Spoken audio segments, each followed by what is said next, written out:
Hypocrisy.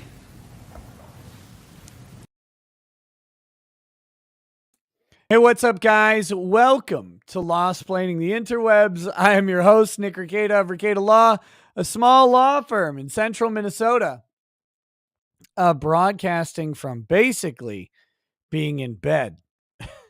Not really. Ooh, boy. I was out. It was magnificent. Let me get these headphones in. We are going to be talking about Chandler Halderson some more today. The Cannibro. The Milwaukee Muncher.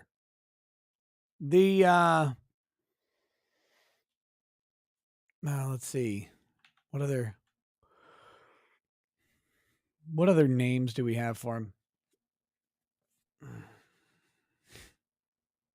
Yeah, Evil Bunny. They're sure 535s. You can't just say muted every time. You can't say it every time. And again, I told you, I can check.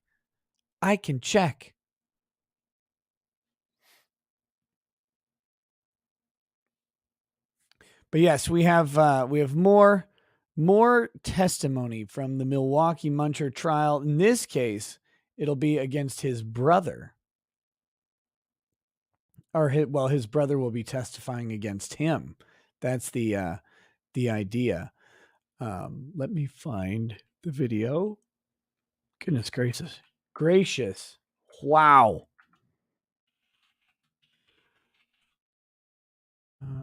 Halderson. This okay, so it's to resume Tuesday. This week has been very, very exhausting. Madison, not Milwaukee.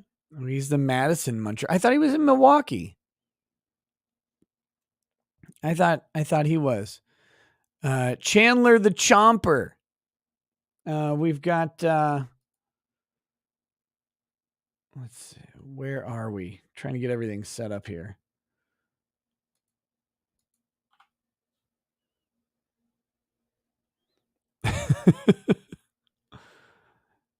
Dane County's Madison. Oh, well, I like the sound of the Milwaukee Muncher first.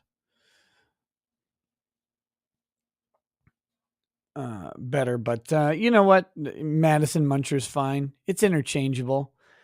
You just need a little alliteration. All right, here, what do we have? I see a couple chats that came in before the show. Want to grab those, and then we'll go ahead and get started. Wolfgang Deo says, thank God for the good. Thank God for the bad, especially the bad. Write your experiences. Google Arizona governor contact and blame him. Wait, what? Taylor Albin says, hey, Nick, have Drex and you done an episode on the story of Drex and his life story? Really curious to hear his life story growing up and onward. I don't think we really have, but I think he's talked about it on his show. I think he's talked about it. So you may want to check him out at MGTOWN Podcast. You can probably get some info there. Jason McConnell says, diagnosed with the coof today. I asked girlfriend to drop off TP. She drops off 36 rolls of triple ply Bounty paper towel. Apparently, she thinks I'm going to shit bones. Well, Chandler, are you? Are you going to shit bones?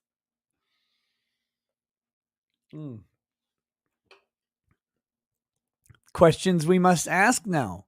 Have you been to Wisconsin lately?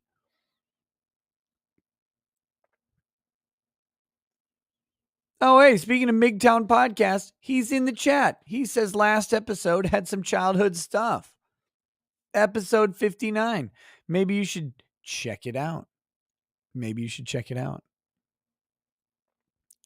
Of course, that might not be him in the chat. That might be the producer or whatever in the chat, which I guess is okay.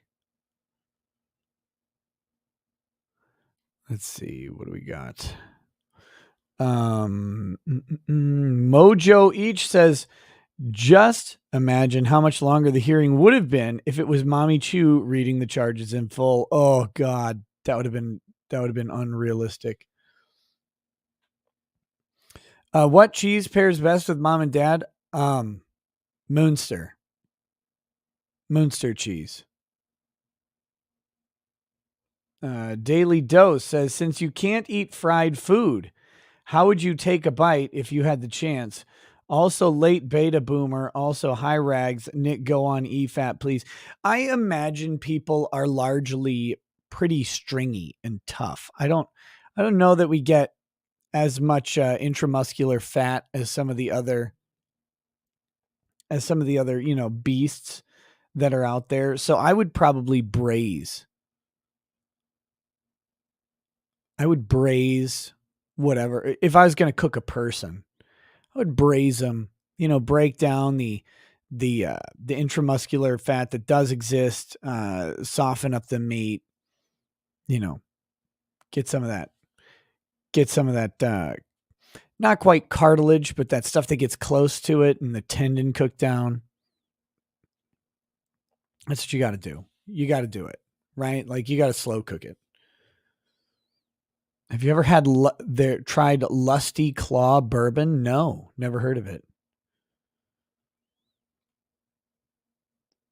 Allegedly humans taste like pork. Yeah, I've heard that. Did you guys see that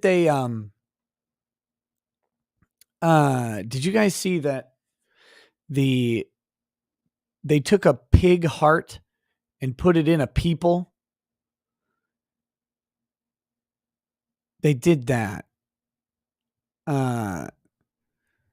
And it worked, apparently. I mean, they had to do some genetic manipulation to it.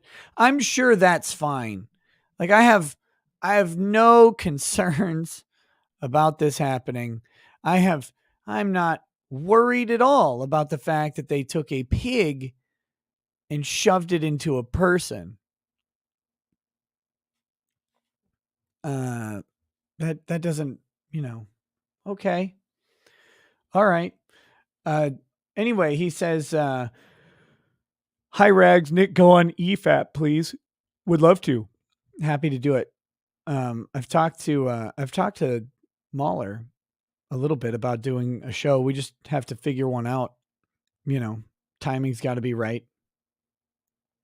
Lord Vader says, Cannibro, first time CSI used floss to collect evidence. And Zindu says, what do you think of calling him the hungry orphan? Yeah, not bad. Not bad. Not bad. And then finally, am I bouncing my legs or do I have the shakes? I'm bouncing my legs. I do not have the shakes. That's what cannibals get. I'm just bouncing my legs. I'm waking up here. I was happily asleep. I had some weird dreams, man. I was only asleep for like an hour. Just taking a nap. And Lady Rackets and I were watching The Witcher.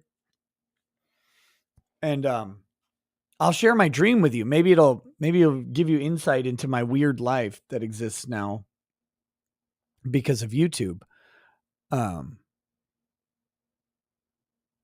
So we were watching The Witcher season 2. It's okay. Season 1 was a lot better. This one's kind of weird. I'm not getting where the storylines are going right now, but I'm also kind of nodding off in the middle of some of the episodes. So that's not the best either. But anyway, so I'm watching it and we watched 2 episodes and I was like, gosh, I'm so tired. She's like, yeah, me too. So she went to bed and then I fell asleep on the couch because I didn't want to go to bed to fall asleep because then I wouldn't have gotten up to come down and do the show. I was like, oh, I'll just set an alarm, take an hour-long nap and then get up. Well, I hit snooze. That's why I was late. I didn't mean to. It was reflexive. But anyway, so I'm sitting there on my couch, kind of sleeping. I'm dreaming, and like dreams kind of run into each other and merge. So I'll try and suss out this main dream that I had. I got invited to go speak at a convention, right? And the convention was somewhere semi exotic. Um, and then I was I get there and I remember that it was for how do I Belgium preservation. And I never really thought about it, as I was accepting the invite and like, yeah, I guess I could go speak. That'd be fine. I don't know what you want me to talk about. It's for Belgium preservation. Um, term not Belgium, Belgian or whatever. Turns out it was a Nazi rally, right? And so I'm walking around, like everybody's in Nazi clothes. Like this is awkward. Um all right. So okay. How do I get out of how do I either I had two options, right? I had to either try to get out of speaking at the Nazi rally or I had to come up with a speech that would somehow mitigate the fact that I was speaking at a Nazi rally. Neither of those were good options, right? And there was some guy. Hold on, let me see. Let me see. I don't want to accidentally call this guy a Nazi if he's not. But I remember a name from my dream. Hold on.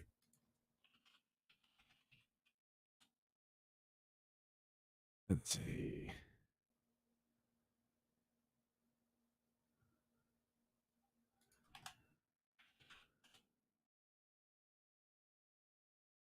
No, I don't think he's actually a Nazi. So I don't want to. I don't want to do that.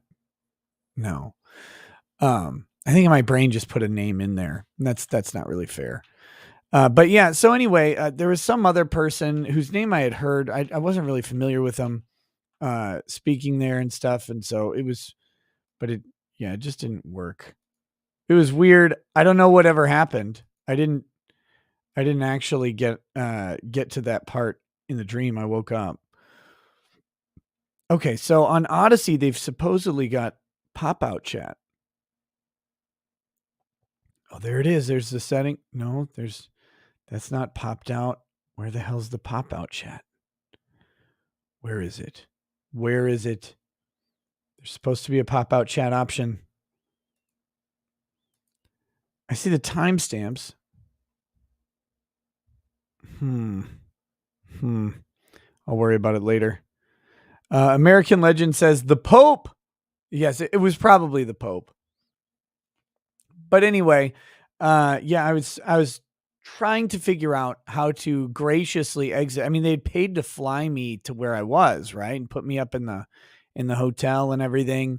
It was it was a full on experience, but I was very uncomfortable about the fact that I was going to be speaking at a Nazi rally. It was just it was not it was someone mentioned death to Smoochie. That's probably how this happened. It's probably how it happened. It turns out the Nazi party was actually your show and interacting with your fans. Yes. Probably. Uh Bainling, I don't see the free membership chat you're talking about. Can you copy and can you send it to me or something? Um all right, the Great US says lost Joe stream night. No clue. Joe is an e-thought who demanded $500 super chat to read long comment. Also, talk to your peeps on this site to not cap tips based on total number. Instead, focus on total amount if they want to combat fraud. YouTube mods suck Biden dick. That's all. Mark E says, is this your subtle way of calling us Nazis? No, no, no. I would just call you Nazis if I thought that were true. No, because, like, look, some of y'all are racist. That's fine. You know what? I'm not here to change your minds. Uh, that's the reality of the way things are. But I mean, calling someone Like I feel like actual like Nazis today are kind of like nerds, right? Like it's like, okay, grandpa, I get it. You don't like the Jews. So, I wouldn't want to call even someone who's like who would fit the bill. I don't want to call him a Nazi because like Nazis are just kind of weird. Like, oh, I have to wear the uniform. Like, can't you just be racist in shorts or something? Like, that's okay. Uh, so, so I would just, if I thought you were a Nazi, I'd just call you one. Um, but that's the way it goes. Hmm. Anyway, okay, let's get into this. Let's get into this.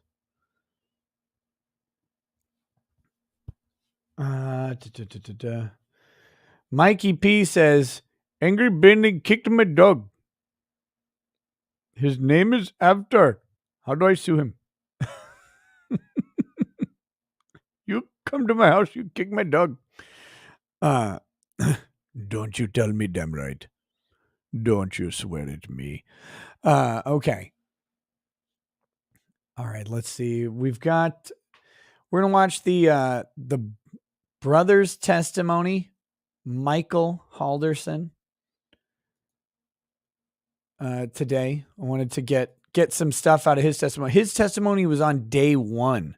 So it is a little bit it's a little bit earlier in the trial than where we are, but that's okay. We're doing this all hacked up. That's fine. Because we don't have to do it in order. We're not watching it live. And then we might watch something else. That'll be cool too. We don't call them Nazis anymore. We call them Antifa nowadays. You laughed at the class 4 chimp out at Popeyes. Oh yeah, guys, I laugh at racist jokes all the time. I laugh at everything. I don't know what, it's not a problem to laugh at things, right? It's okay. It's okay to laugh.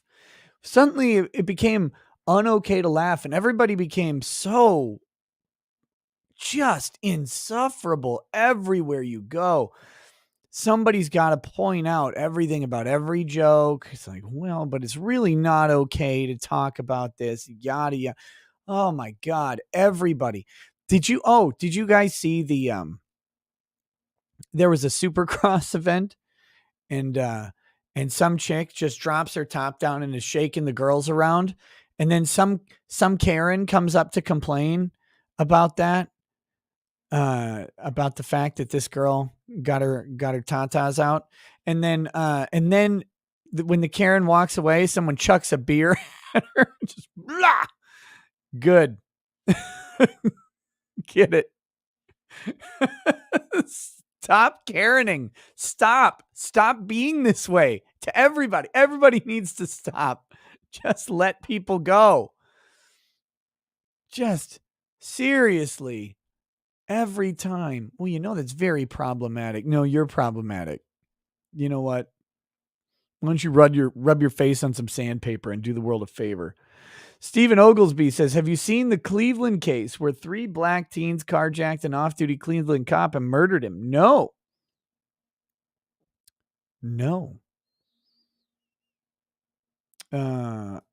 Oh, here we go. Someone's got the link. I've got the link. What in the world could make a brown-eyed girl seem true? Okay. Do you guys remember Roxette?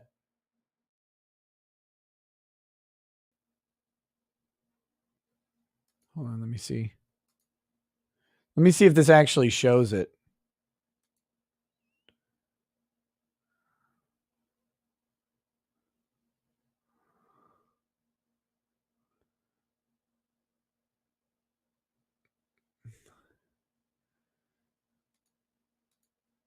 Okay, here we go. Yeah.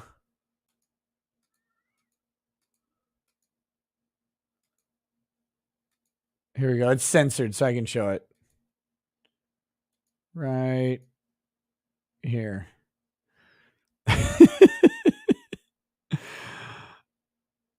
This is what you go to concerts for back in the day, right? Like you get up front and just turn around. Who cares about the show? Okay, here we go. So here's this lady. You can call her a lady, I guess. Seems very refined.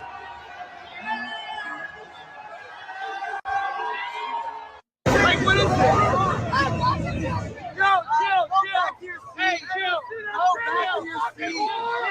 Hey, chill. Go back to your seat. Go back to your seat. Think of the children. Think of the children. Think of the children. It's always think of the children.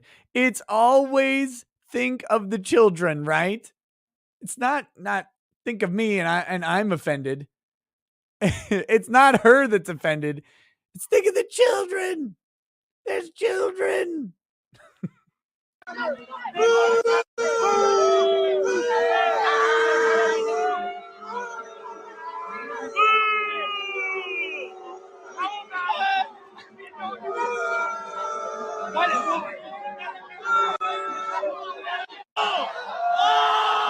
Oh, there it is.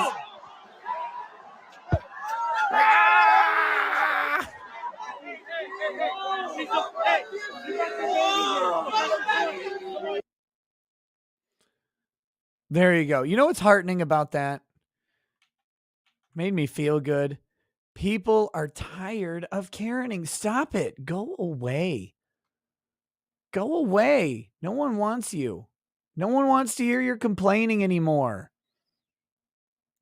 No one wants to be educated on why they're so wrong and awful. Anyway, that was just a fun little thing. The crowd clearly was very upset that some chick 900 rows up at a Supercross event was tits out for Harambe.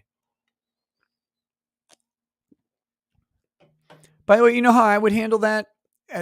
If I was there with my kids, I would make it my responsibility and my kids' responsibility to not be staring at that chick's chest, right? Like that's what adults do.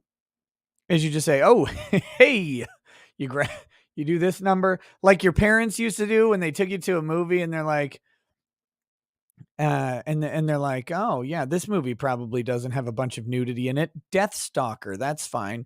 And then they're in the theater and they do this number the whole time. And it's like, "Yep, we do this. Just cover up over there." That's what you do, because you can't go like complain to everybody and have them try and undo their life choices. You think people are tired of being nannied by loudmouths in society, Hollywood, and in government? Yes. I gotcha. Damon Beard, different color. Angry Baneling needs to be unmodded. Abusing mod. He's not even doing anything. Quit your whining. You're still able to talk. How could he possibly have abused his modhood? Okay, here we go.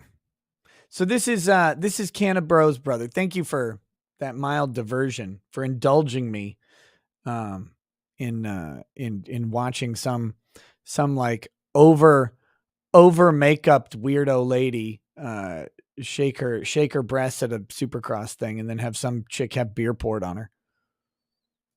On the defense? Nothing, thank you. All right. All right for the jury. Stephen Oglesby follows up with Tamara McLeod, 18, was charged with first-degree murder for killing Officer Shane Bartek. I heard the name Shane Bartek. I don't know the story.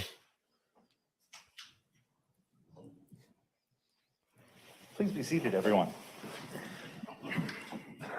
Both him and Goody, they both use literal I didn't get sarcasm. there myself, but I heard it's cold outside. Ladies and gentlemen, thank you for being prompt. We had a couple of issues to take up outside of your presence. Let me inquire of you whether anyone inadvertently or intentionally was exposed to any information, any discussions, or participated in any discussions or investigation about the case while we were separated over the noon hour. I see no hands. As a housekeeping did, matter, I Judge. want to draw your attention to I one actually thing. researched the whole thing. Sorry. We do in this courtroom, and we're using this courtroom because it has a media room which is behind you. And that's intentional because the media is directed to not show the faces of any jurors.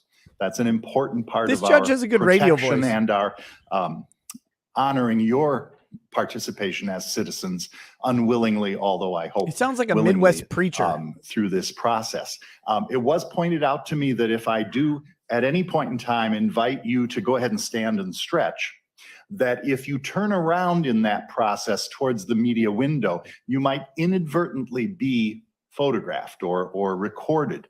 And so I just wanted to mention that to you so that if you're doing that at any point in time, or even if you're deciding your neck is stiff and you're going to just aim your Hello head in and a different welcome to direction, be cautious 93.7 about The the fact that Judge. Today we're going to hear the wacky case of Chandler Halderson, trial day 1 at the time. Mitchell Halderson, the brother, going to be testifying.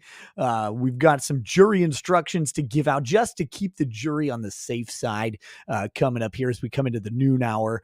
We're going to be coming off that lunch break. Jurors going to be fresh but a little tired after digesting some food. But don't worry about it. We're going to get into this. No big deal. And we're going to hear the testimony of Mitchell. Mitchell is the brother of Chandler Halderson. He has been diagnosed with diabetes, but don't be confused. He's not a big fatso. It seems like some other cause of diabetes. And yes, I know what you're thinking. He still does have his feet. On we go. left shoulders, there's a camera on the other side of the wall, and they're certainly doing their best to not accidentally record anyone, but they're also relying on your position within the courtroom as they're filming other things that go on. So I just wanted to mention that to you folks. Thank you. Let's proceed with testimony. Attorney Raymond. Yes, the state's going to call Mitchell Halderson to the stand.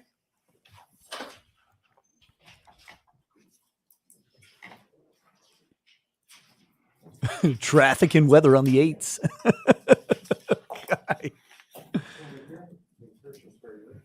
Raise your right hand, please. Do you solemnly swear or affirm the testimony you're about to give in this matter is the truth, the whole truth, and nothing but the truth?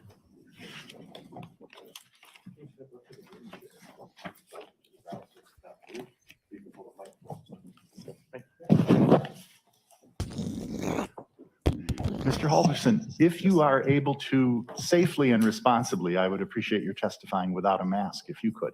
How can you not safely and responsibly testify without a mask? What are you launching spitballs into the audience? Like, well, how is it not safe? How is it not safe and responsible? Just take off the mask. Are you running around breathing in everybody's eyes? Come on. Oh, we got to stop pretending that any of this is at all a thing. Just got to. I'm so tired.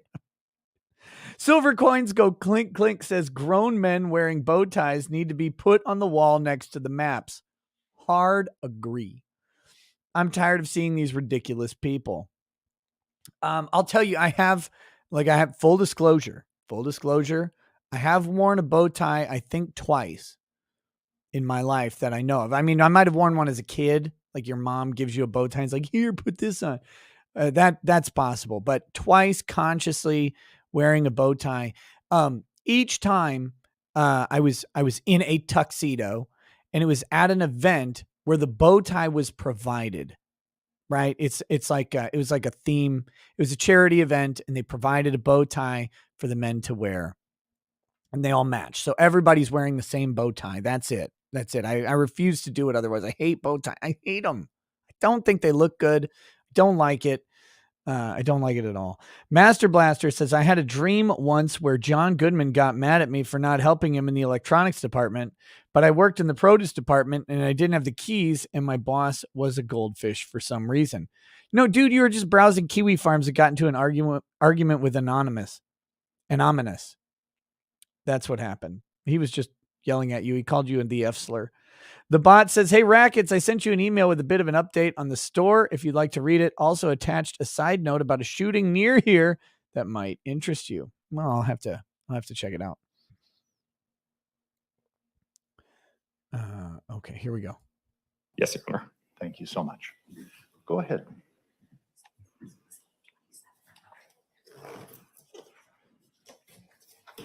Jason McConnell, if a tuxedo is semi-formal, what's full Good formal? Is that afternoon. just Could you being in the please state nude? your name for the record and spell both your first and last name? My name is Mitchell Halderson, and that's Mitchell. And then Halderson is HALD as in David, ERSON.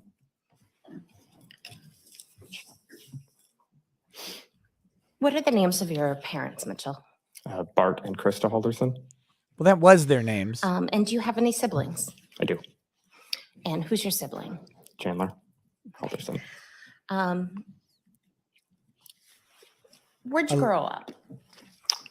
Was born in this area in Dane County, and then between 3rd and 4th grade moved up to Plymouth, Wisconsin, which is in Sheboygan County, and then have lived around here for college and work after high school. Okay. And I'm going to show you what has been marked as Exhibit 27. Could you describe Exhibit 27, please? That would be a picture of my parents, actually a crop photo that I am also in. We are at the New Glarus Brewery. Okay. And that was a somewhat recent, in the last couple of years photo? Yes, within the last 4, I forget exactly. Okay. And is that part of the copy of that picture? Yes. Okay, I would move Exhibit 27 Any into evidence. objection? No objection. It may be published. It is received.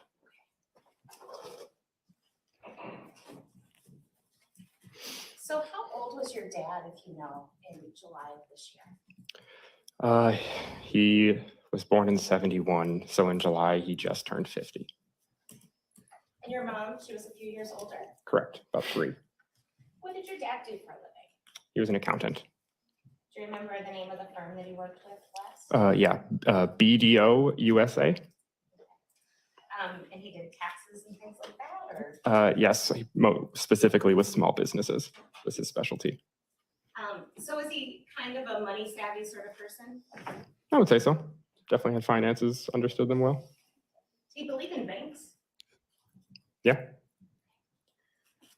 Do you believe in banks? My mom was 53. What'd your mom do for a living? Is that what he said? That was Was weird. a stay-at-home mom for us growing up and has recently gone back to work as a receptionist at a car company. Had. Describe what was your dad like as a parent, just very briefly. He worked a lot, so slightly absent during the time, but I would say had good expectations for us and overall was a good parent. How would you describe your mom as a parent, just briefly? A bit of the typical helicopter parent, very involved in our everyday lives, but again, because she cared.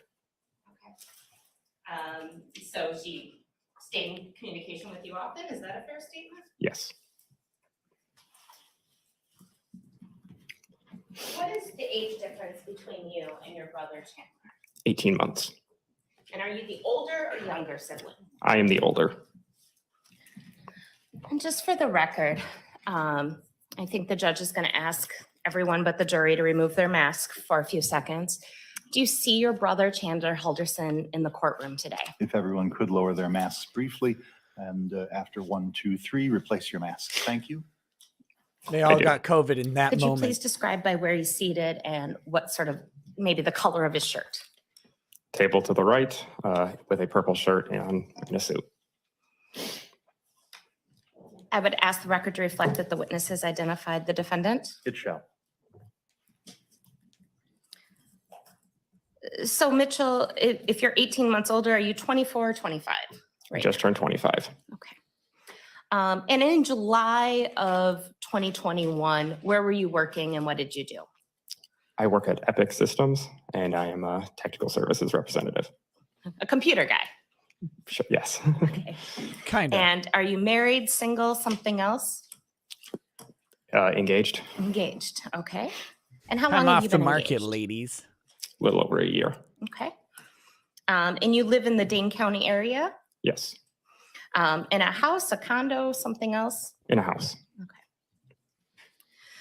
And just briefly, Yeah, I know that Chandler said the parents took a bunch of like cash and, silver and stuff like that. But it was a weird question. Did he believe in banks? I mean, I think so. Every time I mentioned Wells Fargo, he said, "Oh, you believe the propagandists lie? What, like they don't exist?" In June of this last year, 2021, you had a significant health episode. Is that a fair statement? Yeah, I'd say so. Okay, what occurred? I went to the doctor for a regular scheduled appointment since I hadn't gone during COVID and wanted to get blood work done, and I was diagnosed with type 1 diabetes. And in fact, you were hospitalized for a period of time. Yes, that is true. Is type 1 the born with Was one? your mom or dad, did they seem concerned to you at all? Yes, You kind of laughed there. Why'd you laugh? my mom was overly concerned. How did she express that? Not as much to me, trying to not show me that, but I have heard later on that she called her best friend many times crying. Okay.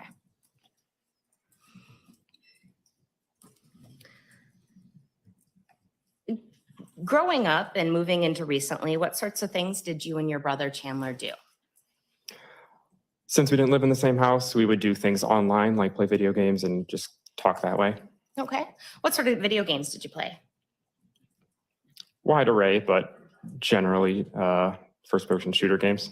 Okay. And did your brother have a favorite weapon or gun in these games? Did your brother ever shoot people Usually in the front those of Russian descent. or only in the back? Okay. Like the SKS? That's correct. And in fact, during your illness, your brother gave you a gift. Is that fair to say? Yes. What did he give you? A unknown type of bullet with the words "get well soon" on it.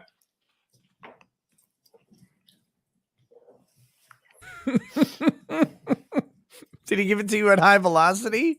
I'm going to show you Exhibit 26. How would you describe Exhibit 26? That is the same one. That's the bullet that your brother gave you and wrote to get well on. Yes. Move Exhibit 26 into evidence. Any objection? No. It is received. It may be published. I don't think the overhead is going to do justice, but it just says get well.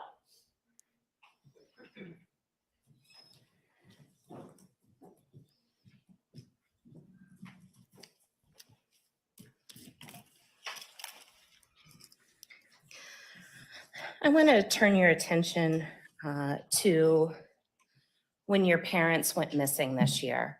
How did you learn that your parents were potentially missing? I don't remember the exact date, but I did receive a call from my mom's best friend that had let me know that they had gone up, she had heard that they had gone up to the cabin. Okay. So I did not suspect them missing at that time. I just had heard Objection, hearsay. Okay. And what is your mom's best friend's name? It wouldn't be actually Jane be hearsay. Hilgendorf. That was a joke. So you get a call, and in fact, you call her Aunt Jane. I do. Okay. So you get a call from your Aunt Jane. What do you do, if anything, in response to that call? I don't recall the exact events, but I did not think much of it because they would be known to go up to the cabin during And the summer. let's talk about that. So your parents own a cabin. Correct. Where is that cabin? Langlade County, Wisconsin. Okay. And how would you describe that cabin? My grandpa had built it, so it was mostly wood logs, pretty run-of-the-mill, what you would think of as a rustic cabin. Okay. Is it on waterfront, in the forest, something else? Yes, it is on Sawyer Lake, Wisconsin. Is there any other outbuildings associated with this cabin, such as a shed or a boathouse or anything like that? Both of those. There is a shed out in the front, a boathouse in the back, and a in shambles treehouse in the front yard as well. Okay. And did your parents own a boat of any sort? Own a boat? I believe so. There was definitely a canoe. I don't believe there was a full boat, or at least not that I remember. And nothing like a pontoon. A canoe or is a speedboat full or boat. something? Nothing with a motor that I'm remembering. How often do you believe your parents went to the cabin? They would at least open and close it every year and go probably 1 or 2 more times in addition to that. So 3 or 4 times a year over the summer. And what were your parents' habits about keeping in touch or not keeping in touch with you in connection when they went to the cabin? My mom would reach out any chance she could, so she would have told me. Did your parents tell you in the last week of June or the very beginning of July any idea that they may be going to the cabin? No. She would have told me and they didn't tell me, therefore so they you first hear didn't from go. your Aunt Jane. What is the next thing that happens that you remember in concerning your parents being missing? The next thing I remember is Chandler texted me that he is worried about them. Okay. What, if anything, did you do in response? Asked more about why and just to hear what they had told him about leaving, because I didn't hear anything about it. And what did you learn from Chandler? That they had gone up north with friends, that he didn't know who those friends were and didn't know the car that they had taken. What was your understanding of friends that may go to the cabin with your parents? There is a list of people that I would have assumed. Do you want me to go through that list? Sure. That Name would be my names. Aunt Jane, Uncle Mike, also Dan and Mary Sesto, who lived on the same street, as well as Gail and Rick Kanapaki, who you might also hear from. And I had reached out to each one of those families and had heard back that none of them were the ones that had gone up north.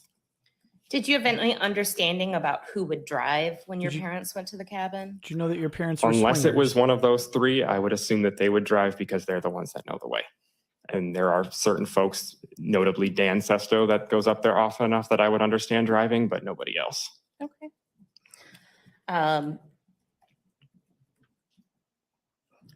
What happens next as far as you're concerned with your parents? What's the next piece of news you learn? Eventually, a detective comes to my house, Rich Bennett, in order to just ask some more questions of me during the investigation. I believe that was the next thing that had occurred. Okay. What happened after that? I believe it was Wednesday. It was whatever day Chandler was originally arrested. I had actually gone up to the cabin myself in order to check it out, just to see what was going on. And why did you go to the cabin? Wanted to do something myself about it. I felt like I needed to do something. So at this point on Wednesday or whatever day you ended up going to the cabin, were you fairly concerned? Yes. Okay. And what led you to being so concerned? Not having heard from them, not being able to get a hold of them, and not being told that they had gone up there to begin with. So during this time period that you learned they're missing, did you reach out to your mom or dad via text or phone calls? Yes. Did you hear anything back? No. And did that concern you? Yes. At any point during the time that you learned your parents were missing, did anybody tell you that perhaps they were out gambling? I don't believe during that period of between July 1st and July 7th, I had heard anything about gambling. Okay. Let me just ask, were your parents gamblers? No. Have you ever been to a casino with them? No. To your knowledge, have they ever taken a vacation with entertainment that is gambling? Not that I'm aware of. Okay. Were your parents big drinkers? They've gotten more into drinking, I'd say, since they moved back down to Windsor. Yes, but not huge drinkers, no. Did you ever know your parents to drink tequila? My mom would drink margaritas, but not from mixing it herself. It was the Costco brand pre-made stuff. Okay. Did you know either of your parents to drink gin? No, I do not. Did your parents take their work or their jobs seriously, not seriously, or something else? Very seriously. No, they hated their jobs. To your knowledge, have they ever no-called and no-showed for work in the past? That would be very strange for them to do. What if they were dead? Hypothetically.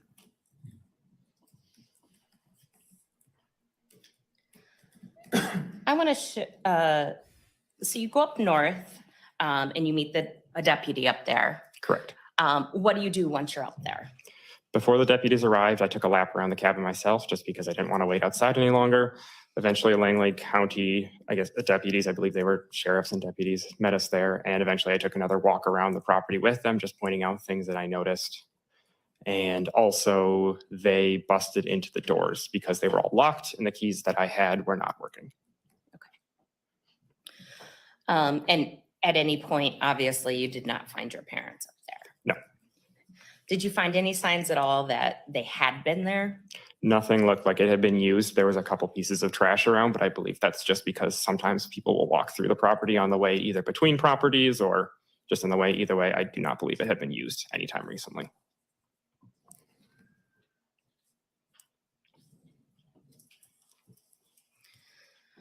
Mitchell, I want to ask you a few things about your brother and what you knew in June and July of 2021.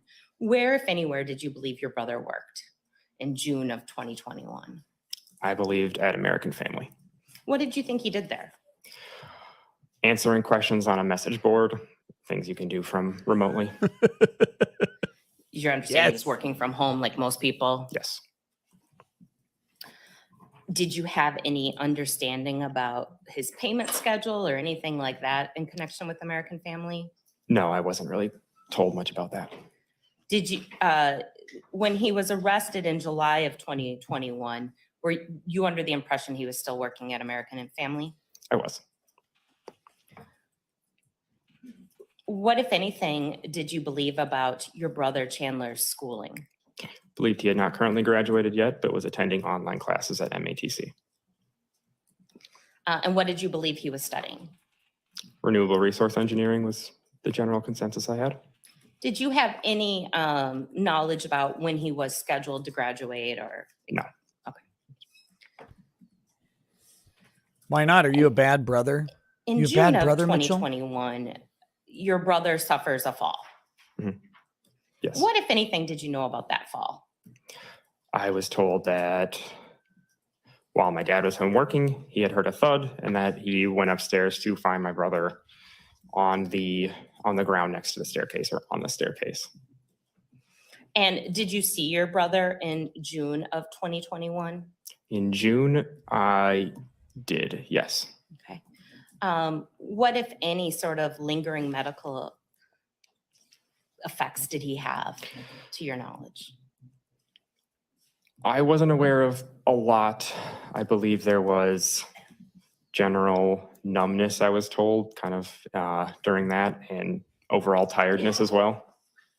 Did you know anything about any potential long-term damage? I don't believe that I was told enough yet. It seemed like it was still under evaluation. And did you know anything about appointments in the future? I actually did. I was told by Chandler during that time, between the time frame, I don't remember the exact date, between July 1st and July 7th, that he had an appointment, and he was asking if I could help give him a ride in case he needed one. Did you guys ever firm up any plans to take him to his appointment? We had offered a ride if needed, but he never ended up needing it. Okay. And do you know roughly what date you were diagnosed with diabetes? If the weekend was June 13th to 15th, it was in the middle of the month, whatever weekend around there. And did Chandler's fall occur before or after or during your hospitalization? After. Well, considering he was at home within when days? it happened, it was probably after. I don't remember. Could have been a week. Okay.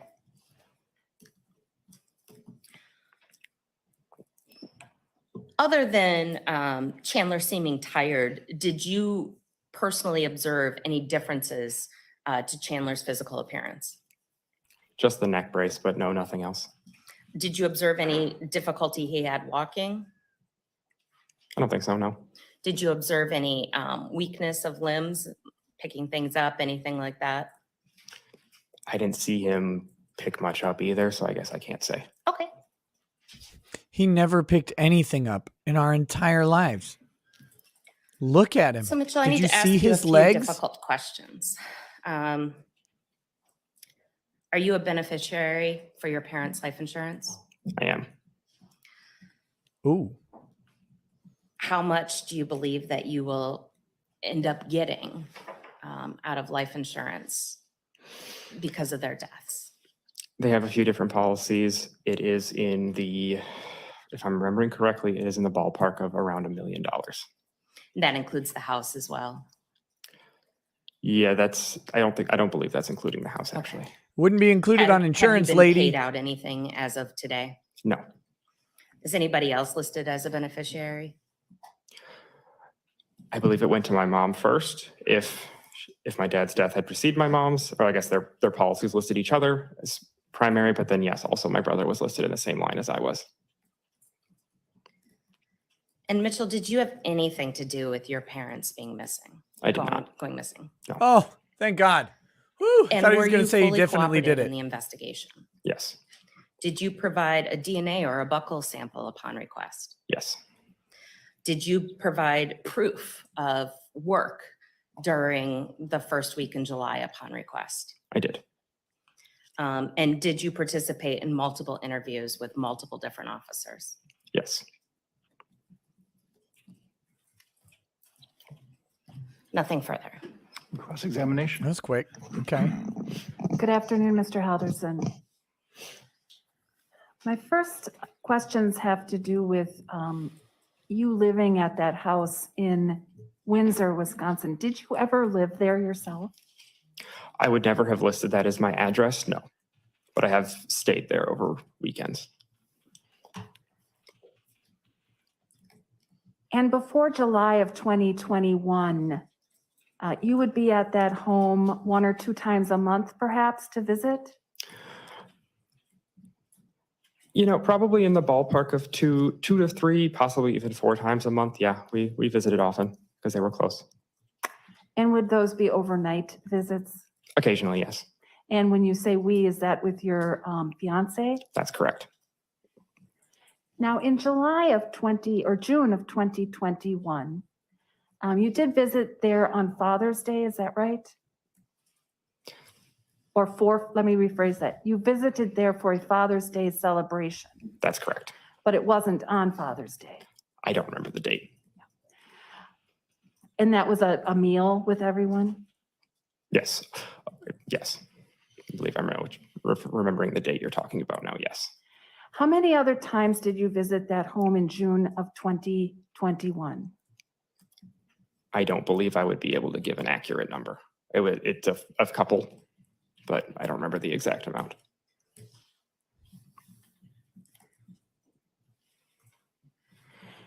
And is it fair to say that that would have been the number of times you saw your brother that month as well in person? That is correct, because yes. You guys didn't get together other 'Cause times? yes. No. Now you did, or you did have a relationship with your brother online, is that right? That's correct. Mostly playing what are first-person shooter video games? Mainly, yes. We would also cyber Now, in the chat room. direct testimony, you indicated that your brother was very interested in Russian guns, particularly the SKS, correct? Yes. And that interest goes back several years at least, right? Yes. How many years do you think that goes back? I wouldn't be able to tell you that. A I'm not long sure. time. Is that Yes. true? Okay. And in fact, when you would play, he'd always pick that weapon if possible, correct? Variety is something that's always nice, but yeah, it would definitely be an option. That would be one of his first pick. Yes.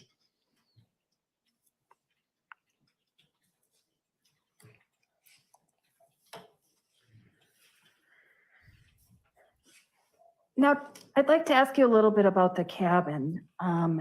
It's been a number of years since you've actually, before July of 2021, it was a number of years since you actually went there, correct? That's correct. I did not frequent it as often as my parents.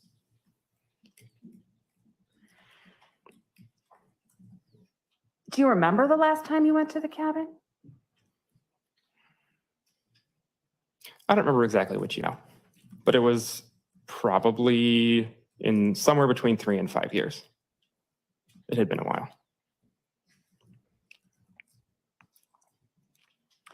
And do you recall going to the cabin ever without your parents being with you? No.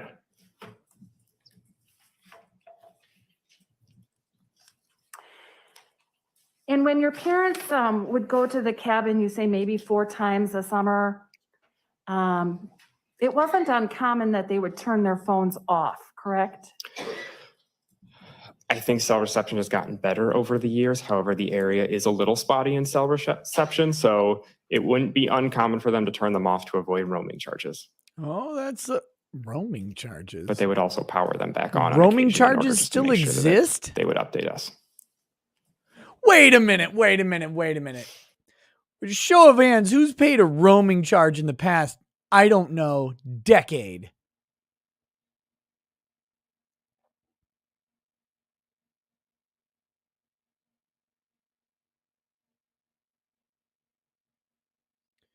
You guys still get roaming charges? Where the fuck do you get roaming charges? What kind of bootleg ass cell phone plans do you have?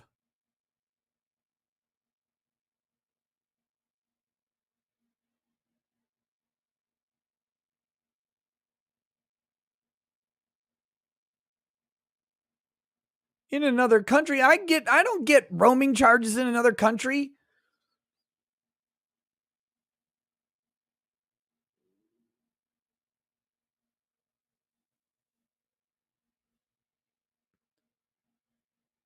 I didn't even know that roaming charges, I genuinely had no idea they were still around. We don't all got that YouTube money. I mean, I have a business cell phone and I have a personal cell phone. They're on two different networks. One is on Verizon, right? Verizon. I've not seen and I was on Verizon years and years ago before I got off of it. And I don't remember a roaming charge again in this past decade. After I got off Verizon, my other phone is Google Fi, which is AT&T and Sprint and T-Mobile towers. But either way, neither of them have roaming charges. I honestly don't even know what that would look like. I mean, I remember roaming charges from 15 to, when I was in college, 19 years ago, 18, 19 years ago. Shit. But yeah, I don't remember them, or I have not seen one in so long. I didn't think they were real. Trump Willis is my name, says, hey, just wanted everyone to see what I can't unsee. The judge is the LGBTQ principal from Billy Madison, not a radio man or anything of that sort, Nick. Oh, there you go.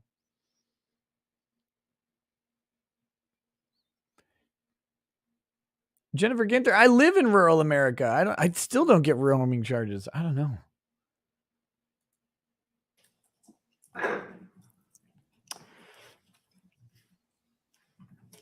Over the weekend of July 4th, 2021, you weren't concerned about your parents until what? Oh, but I'm sorry, I got distracted. There's an inconsistency there, right? He said his parents would contact him.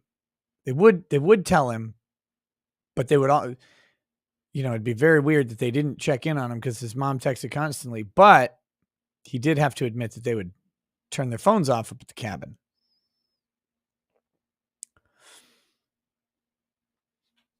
Attorney Tom, the Short King is doing great. I'm much better than my shorter subjects like you. The Earl of Short, Attorney Tom. Point. Can you rephrase that? Yeah. At what point did you become concerned about your parents? So I was initially concerned because I hadn't heard of them going up. It wasn't to the level of filing a missing persons case until I had heard further from Chandler that he was concerned enough in order to do that. So my concern grew as time went on. I would say around once that Monday, Tuesday date where they were supposed to return hit, I was definitely pretty concerned. Do you remember talking to Deputy Seeley from the Sheriff's Department? I don't remember that. Do you remember if you ever told Detective Seeley that you yourself were not personally concerned at the time you were talking to Deputy Seeley? I don't remember which day that was, and I also don't remember saying that. Is that something you might have said? Depending on the date, possibly, because as I said, my concern grew over time. So if it was early on, then yes, possibly. So it's possible that at first you weren't that concerned, normal for your parents to go up north, but that your concern grew over time. Is that correct? That is correct. I still was concerned because they hadn't told me beforehand that they had left. However, it wasn't as concerned as to file a missing persons report.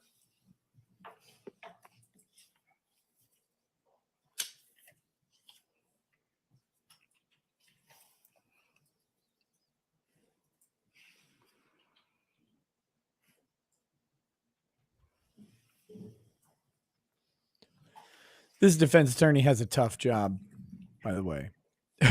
Just let me just Thank point you. I that don't out. have any other questions.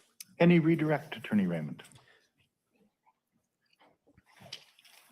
No. She really May should have hit him on the Halderson be statement that he wasn't excused and concerned, though. released.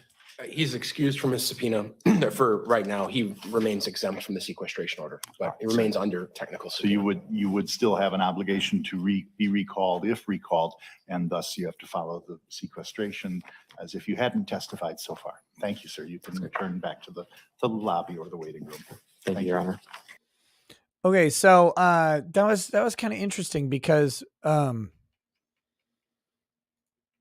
to me, she should have hammered on that statement a little harder, that he wasn't concerned. That when he talked about it, she should have had that thing prepped. She should have been able to refresh his recollection with the actual transcript of what was said or the notes or whatever they have where she got that statement. Instead, she just asks, is that something you would have said? And he's like, I don't know. You know, maybe I would have said that. No, make him eat the words. Make him eat it.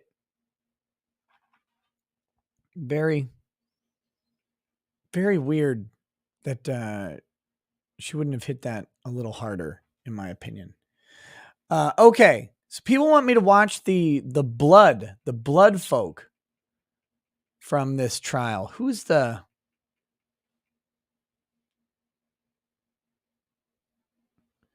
Abby? No, I don't know why. Oh yeah, you asked me. Mitchell is not. They just said he's still under the sequestration order and he has to go out to the waiting room or the lobby. He can't stay in there.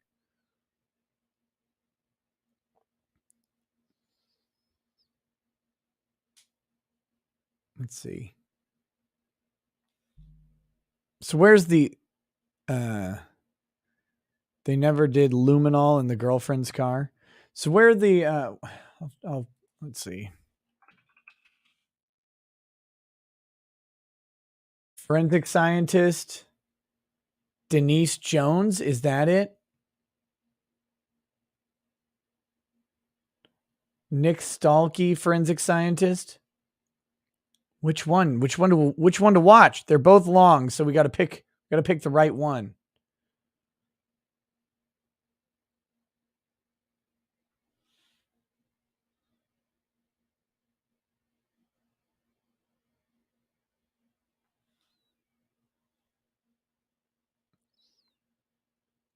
Testimony was DM'd you by Morgan Music. Okay, perfect. Thank you. We'll go that way. Scott, his name is Scott Kuntz. Okay. All right.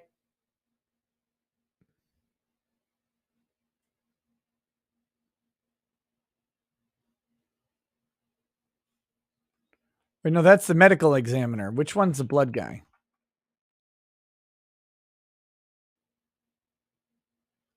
Day 6 detective. Okay. Scott Kuntz. Here we go.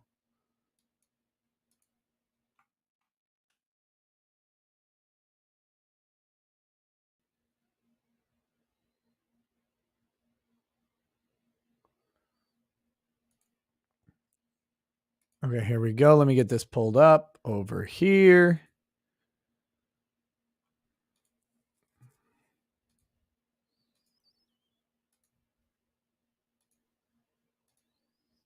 I was looking a little bit at this OBS Ninja thing.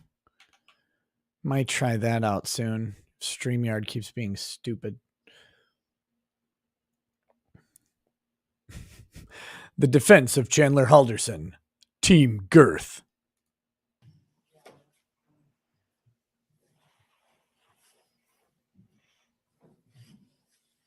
Medical examiner wore a bow tie. Yeah, I've got that one too.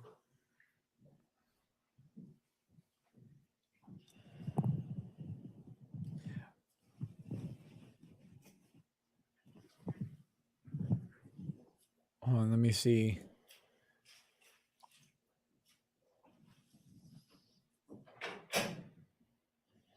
Thank you. Please be seated. And Attorney Brown. Sorry about that, everyone. Before we get going with the video, Deputy Kuntz, the PowerPoint we just looked at, has it been printed off, and is that Exhibit 309? It is. And does that appear to be the entire PowerPoint? It does. Okay, I'll move 309 into evidence. No objection. It is received.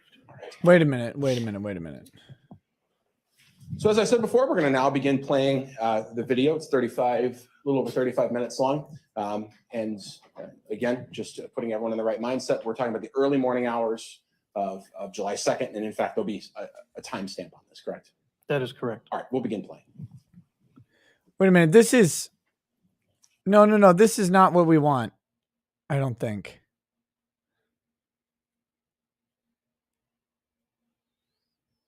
Because this was the they're about to play a 35-minute video.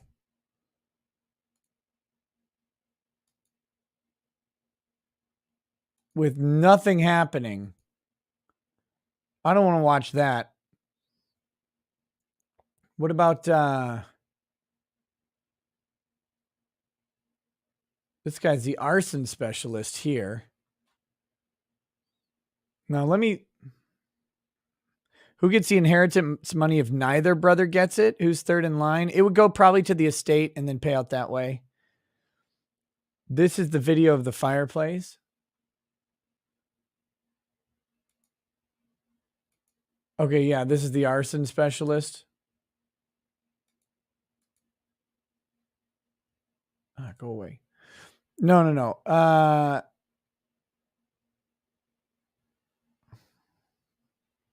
Get it right, Ricada.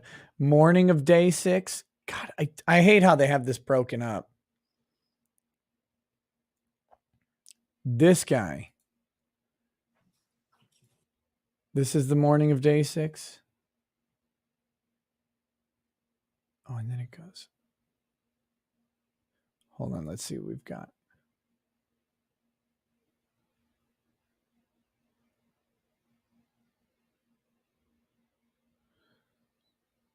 Day 5, Leatherberry.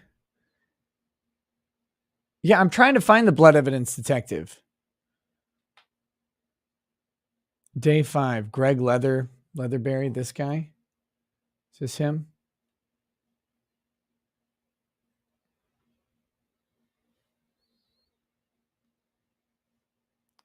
It's day 6, part 2. No, I was on day 6, part 2. That guy was super boring.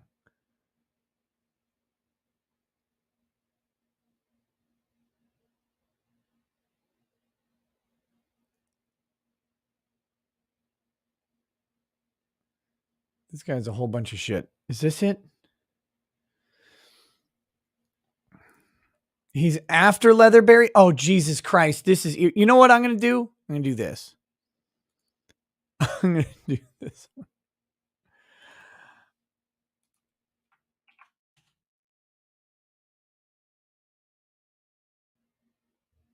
Wait.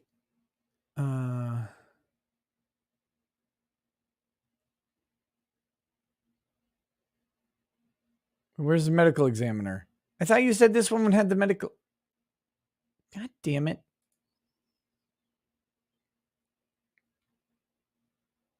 Okay. Hold on. Everything's a disaster.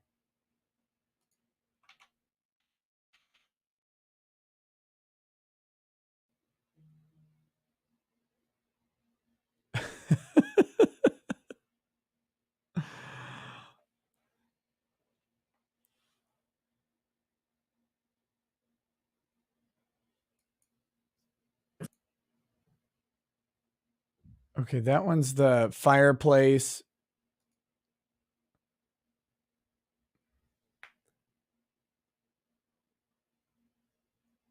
You'd think this would actually be easier. You dumb boomer, it's not hard to find. It actually is, because like 15 different people are telling me different ones to do. Different things. I need a reliable DM. That's what I need, a reliable DM on this. Leatherberry is evidence detective. After him is the luminal guy. Okay. Okay. So I need to find Leatherberry. Hold on. Fucking hell.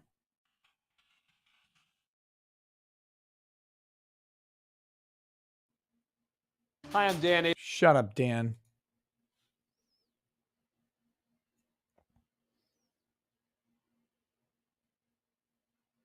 Okay, so day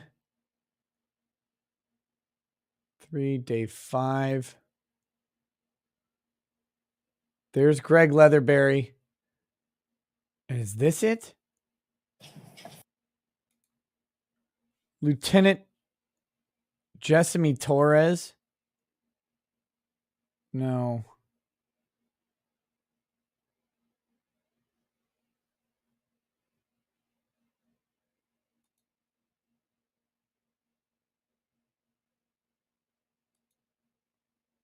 This is stuff from the shed.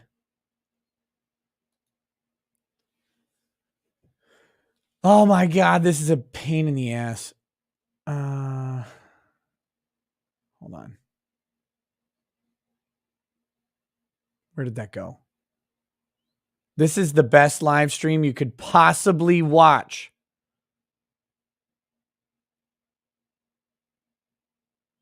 Wait, here's Leatherberry. And Nick Stalkey.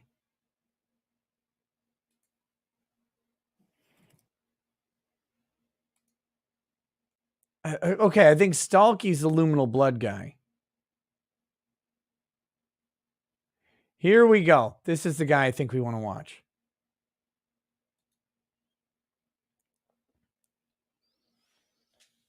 Good Lord. They have this broken up so weird. They don't have like, look, if I was going to break this up and I put trial day 5 Nick Stalkey, it would just be Nick Stalkey. And the other one would just be Greg Leatherberry, right? Like you would do that way.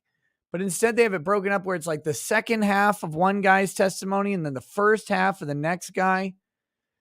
It's weird. Is the video editor at Long Crime disabled? Okay, here we go. I do.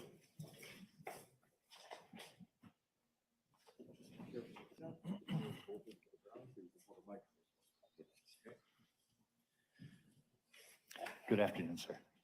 If you are able to safely and responsibly testify without a mask, that would be our preference for the purposes of witnesses, if you could. Thank you so much. Go right ahead, counsel. Hold on one sec.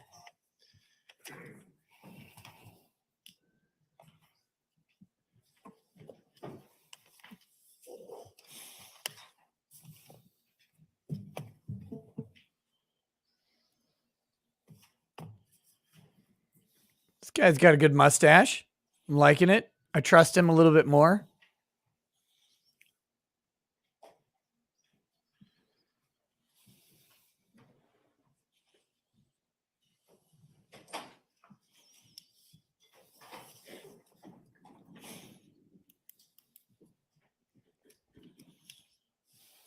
Okay, ask a question. Do your job. Good afternoon. Could you please state your name for the record, spelling both your first and last name? Nick Stalkey, Nick Stalke. How are you employed? I'm a forensic scientist with the State Crime Laboratory in Madison, Wisconsin. And what sort of training did you have to go through to become a forensic scientist? I have to have a minimum of a 4-year degree or a bachelor's degree. My degree is in medical technology and chemistry. I had to kill a lot of people. And where did you get that from? St. Cloud State University. Heyo. And then what, did you have any further training after that? I have a lot of different training sessions that I've attended over the 30 plus years that I've been a forensic scientist. Well, could you give us the highlights? What are some of the specific trainings you have? Well, I had training in crime scene response processing. I had a course in advanced scene processing, a bloodstain pattern analysis, bullet trajectory, fracture match, or physical match, and all the other associated training that's required for the processing of crime scenes. Okay. And is one of the things that you've had training and experience with luminol? Yes, it is. And what is luminol? Luminol is a chemical when added to a scene that has the presence of blood and a hydrogen peroxide will cause a chemiluminescence.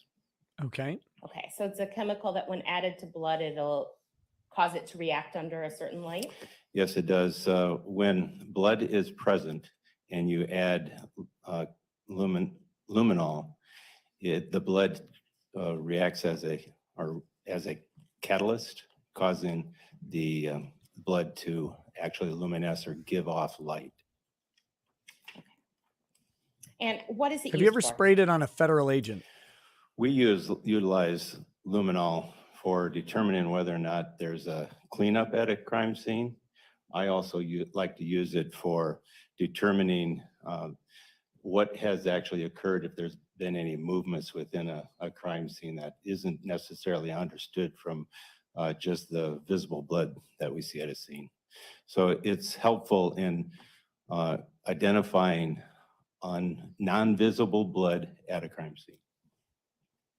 So it allows you to see blood that is not able to be seen with the naked eye. That's correct. So you get to just In make the shit course up of this then investigation, with your were you science asked and magic. to luminol some vehicles? Yes, I was. And was one of those vehicles a Volvo belonging to a Krista Halderson? It was. And what, if anything, were the results of that luminol? It was negative. And what does that mean? That means that, first of all, when we did the examination of that vehicle, we always do a visual examination. I did not see any visible blood. We followed that up with then the application of luminol, which again is you see a visible reaction for non-visible blood from the application of luminol, and I did not get a reaction from that. And I'm showing you what has been marked as exhibits 342, 343, and 344. How would you describe exhibits 342 through 344?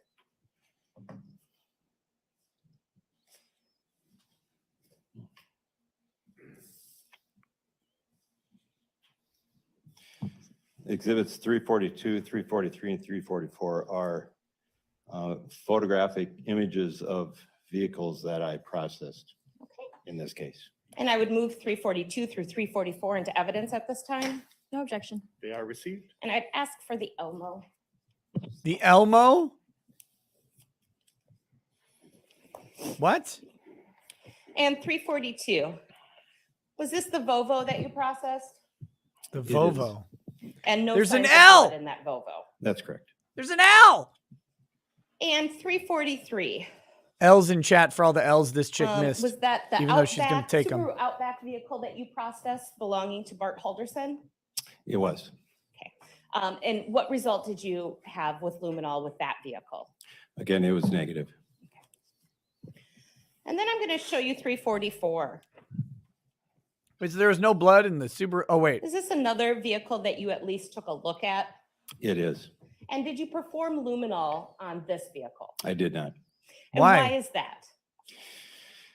The condition of the vehicle, all the items that were located within the vehicle would suggest that none of those items had been removed or had been replaced. All those items seemed to be in the condition that it had been for some period of time. So in my estimation, it wasn't necessary to attempt luminol for this particular vehicle. And 344 is specifically the vehicle that was owned by Kat Melander, the girlfriend in this case. That was my understanding. Of fucking course. Of course. Okay, wait a minute. So Chandler had to supposedly drove those bodies. He drove those bodies in the fucking Subaru in the lesbian mobile. He drove them and deposited them, but they luminol the shit out of it. Didn't find any blood. They don't luminol the girlfriend's car because it looks fine. Hmm. Hmm. Hmm. Hmm.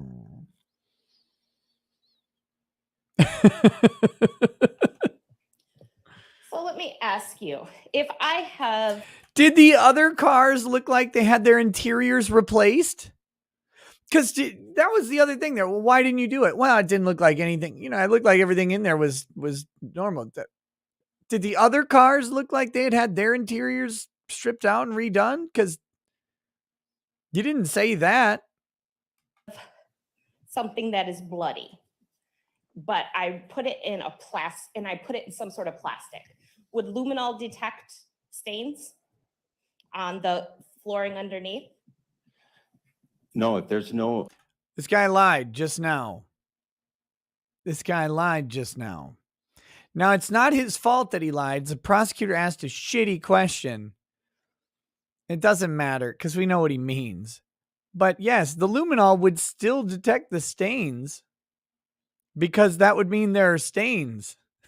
So if you put it in plastic and there still are stains, then yes, the luminol would still grab the stain. It would still detect. The idea of the plastic is that there would not be a stain to detect. So what a shit question. contact with luminol on the surface that is being tested with luminol, it will not detect or give any kind of reaction to the application of luminol. So similarly, like putting on gloves, you don't see fingerprints. If you wrap something in a barrier, it would prevent the luminol from picking up on blood. That's correct.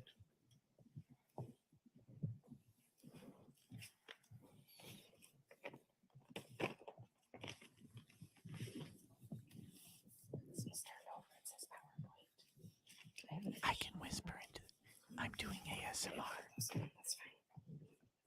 The prosecutor has an OnlyFans. And sir, did you write a report in this case? I did.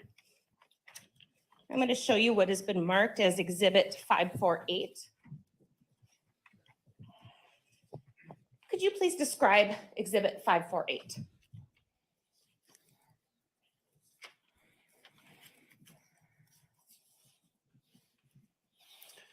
Yes, Exhibit 548 is a copy of my confidential report of laboratory findings.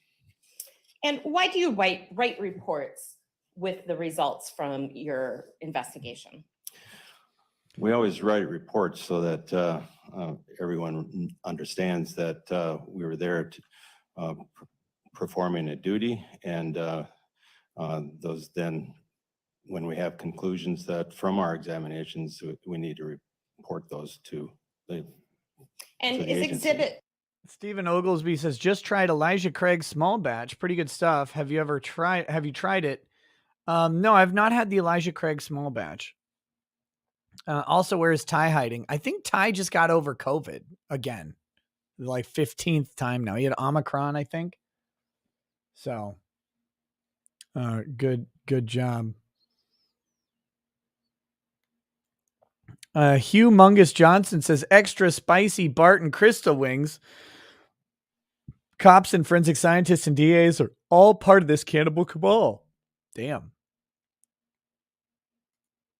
348 a true and accurate copy of your report? Exhibit 548? I'm sorry, 548. Yes, it is. All right, I'd move Exhibit 548 into evidence at this time. No objection. It is received. And just for completeness, Exhibit 303, is that a copy of your curriculum vitae?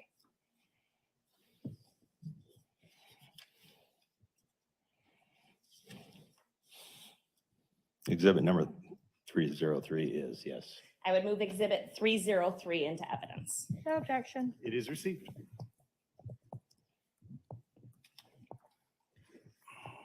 Now, the cars were just a small part of what you looked at in this case. Is that fair? Yes, it was.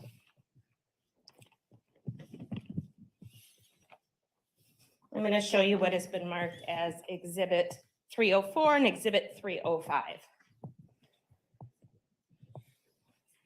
And in connection to this case, you created a PowerPoint. Yes, I was asked to do that, yes.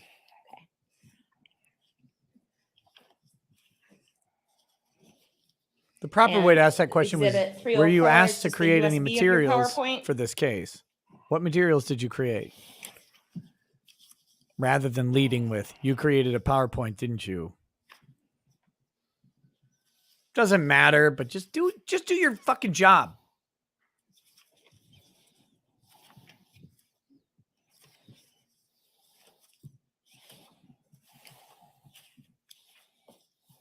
And Exhibit 305 is a printout of your PowerPoint. Exhibit 305 is that, yes. Okay. I'd move Exhibits 304 and 305 into evidence at this time. No objection. They are received.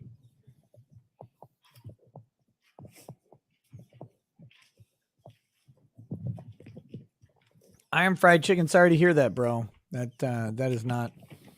It's no fun. No fun. Let me get it set up before I have you switch it, Judge. Do I think the jury's noticing the state seem to look the other way quite often when it comes to girlfriend? No, I don't think so. I think the defense would have to build that out. We'll see. I don't know that the defense is going to.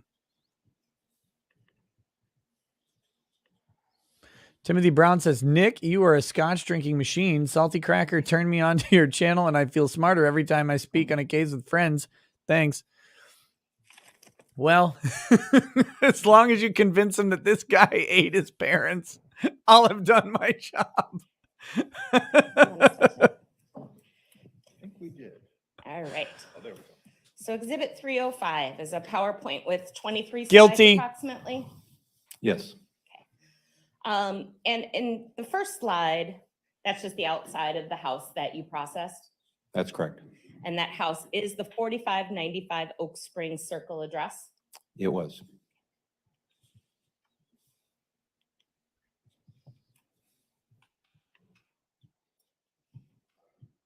Okay.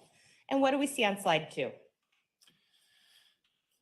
I like to describe this house as a tri-level, but it actually has 3 levels above ground, 4th level being the basement. So this would be the lowest level. This is Well, except for the foyer basement. at the front door. This off to the left is the family room. Behind us would be the entrance to the garage. And in the middle there, in the top center of the photograph is the entrance to the basement or the lowest level. Now, did you luminol the entire house? No, we only luminoled those areas that of concern. In those areas were the basement, the foyer here. There's a bathroom then up on the top right corner of this photograph. We did that one as well. And then the garage. Okay.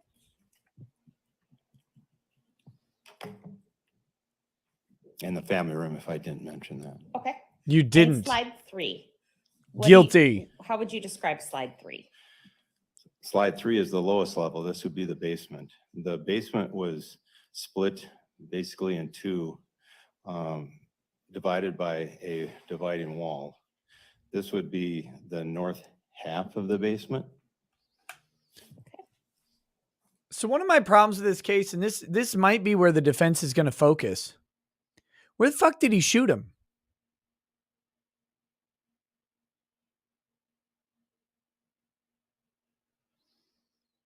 Where were they when they got shot? Where were they? Like, I haven't seen, and this is the weird part of the state's case. We know we seem to know that they're dead from their pieces being found, right? I guess part of mom could be somewhere, still alive, muling around or whatever. But dad's pretty much dead. But where was the dad killed? There's a hole in this case there. And I'm wondering if whatever feeble defense the defense puts up, if they're going to focus on that. Brian Katarski says, keep watching. Okay, well, maybe I'll find out. And how would you describe slide 4? Maybe, I'm sorry, I think that's the south, actually the south side of the basement, because the front door is facing south. So this would be when you go down the basement stairs to the right and just to the left, then that is the on the north side of the basement. Yeah, So it's the south side of super the basement. This organized. is the south side of the basement. This is the Was the dad from fucking the Lego movie, right? Will Ferrell? Like if you went and touched his basement, does he come down and yell at you? Goodness gracious, look at how nice that basement looks. floor of the south side of the basement.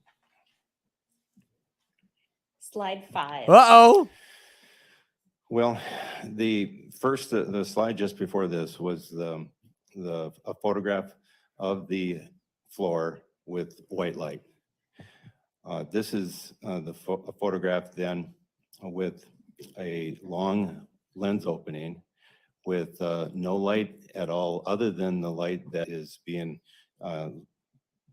generated by the application of luminol, and then a small pop of light or flash so that we can get an idea of the relative positions of the items within the scene to the luminol itself. If we didn't do that, all you would see would be the luminescence of the luminol reacting to the presence of whatever it's reacting to. Now, the blue area that's for lust, I believe you said, is that all blood that it's reacting to? This could be blood that it's reacting to, yes. Could be. What else could it be? What? Or slide 6. What is Maybe slide it's just 6 his jerk off spot. Because we only applied small areas of luminol to the basement floor in small intervals or in sections. This is a second photograph of application of the luminol closer to the camera itself. And you said that the luminescence could be blood. Could it be something else? Well, it does luminol does react with bleach or any other chemical that has some metals in it. Also, some plant materials will give some false positives. What about So semen? if somebody had cleaned the floor with bleach, that might also respond to your luminol. It can, yes. What about hydrogen peroxide? Would that cause any luminol? Well, to cause the reaction of luminol, actually luminol is part of the chemical reaction of luminol.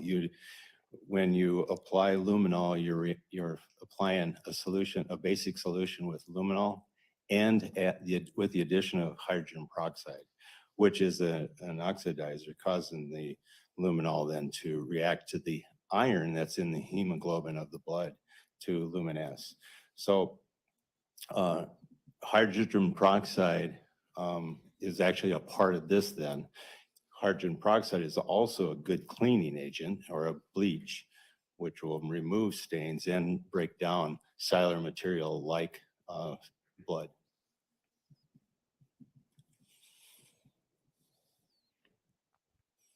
So what would Slide happen if 7, someone what does the jury see? cleaned with hydrogen peroxide?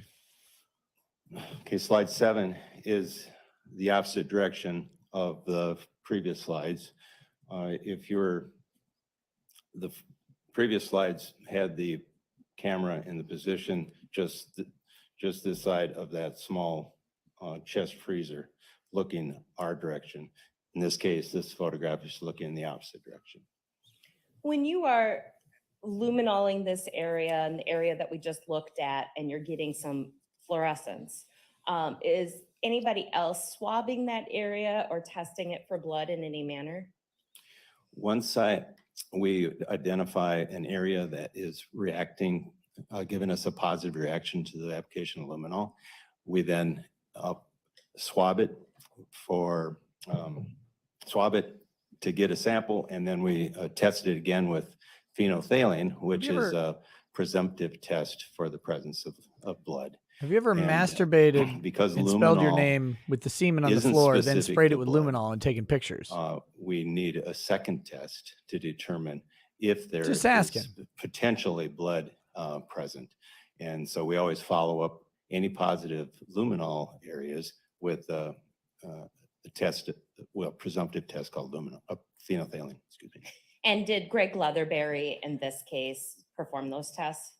I performed the phenolphthaleins. I think Greg may have assisted with that, but he collected all of those samples. Okay. And did he perform? Oh, you did the phenolphthalein though? Yes. Okay.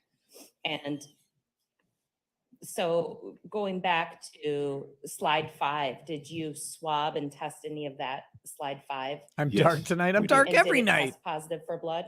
It did. Presumptive positive for blood. A presumptive positive. And slide 6, did you swab or test any of those areas? I did. And did any of those test positive, presumptive for blood? It did. All right. Slide 8. Oops, I'm sorry. I went to 9. Nope, you went to 10. Go back one more. Go back one more. Thank you. Slide 8. What is the jury viewing in slide 8? Slide 8 is a view across the basement from A view to a south kill. to north. The basement stairs is off to the left. The previous views in the previous slides would have been to our right, looking down the south side of the south half of the basement area. This is looking across from then the south side of the basement to the north side of the basement. And slide 9. What are we viewing in slide 9? Slide 9 would be then the north side of the basement. Slide 10. Slide 10 is the north side basement floor. And then slide 11. What is the jury seeing in slide 11? Slide 11 is the north side basement floor after the application of luminol. And did you, after applying luminol and getting some fluorescent areas, were those areas swapped? We did swab some areas in the north side, yes. Did you test them with phenolphthalein to see if they tested positive for blood? God, it kind of looks like a horrifying face, doesn't it? Like you got 2 eyes, black like my soul, and you've got like the faint outline of a distended mouth here, like screaming. It's the dad. It's the dad. He's screaming from beyond the grave. It was that bitch cat who did it. She did it. That bitch cat did it. Here, wait, let me see if I can fix that. Hold on. Let me try this. If I do this.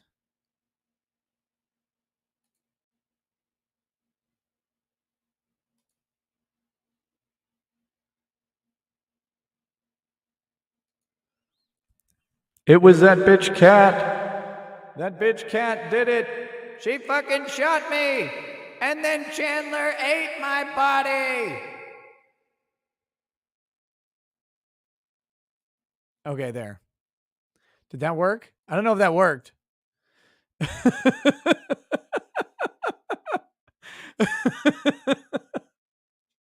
It must have worked. Okay, here we go. We did.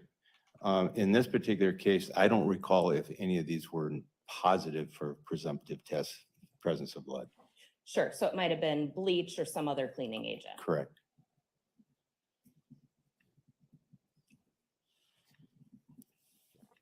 Try Skeletor voice with that filter. What is the jury looking at in slide 12? This is the basement floor on the, again, on the north side, but closer to the stairs that leading down to the basement or leading up to the foyer. And slide 13. This is the same area, however, with after the application of luminol. And Ugh. how would you describe these results on slide 13? Troubling. These That's how I would gave a describe it. very strong reaction to the presence of luminol. I believe it, we also had a couple positive reactions to the presumptive tests of phenolphthalein as well. But there were some footwear impressions, apparent footwear impressions in blood in this area. And you can see that in this photograph.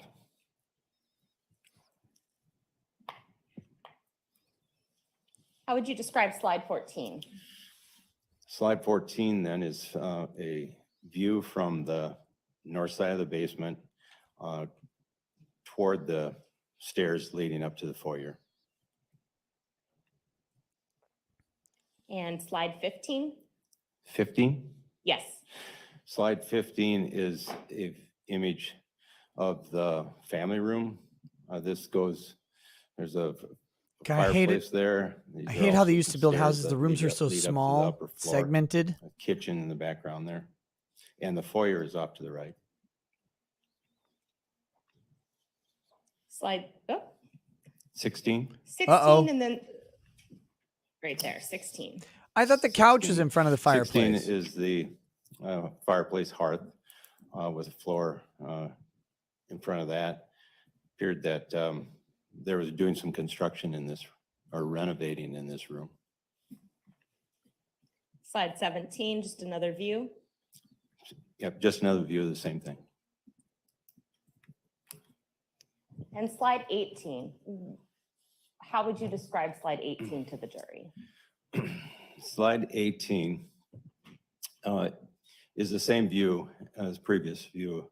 However, after the application of luminol, this particular view would indicate there was some solution or a wetting of the surface that had occurred here. You can see that there's a little bit of a movement in drainage, or there's a flow pattern, for instance, for lack of better terminology here, of that luminescing area. And So is- possible cleanup as well. And your training and experience with luminol, are you also trained in blood stain pattern or blood splatter analysis? Yes.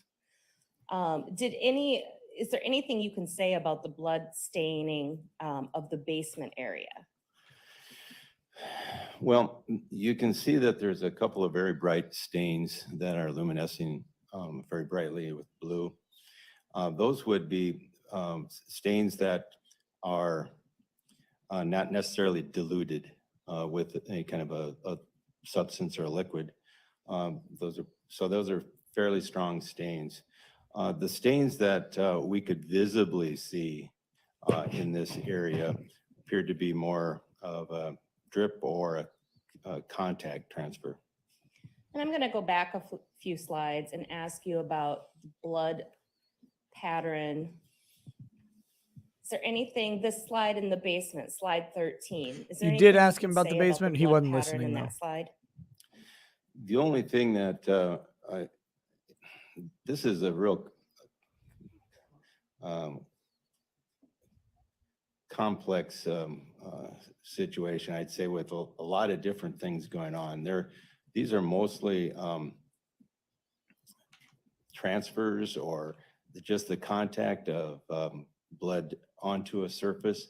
There's also some patterns then that would be consistent with footwear in blood. There's also drip patterns there as well. And there's some spatter stains off to the side or onto vertical surfaces near this. And I'm going to go.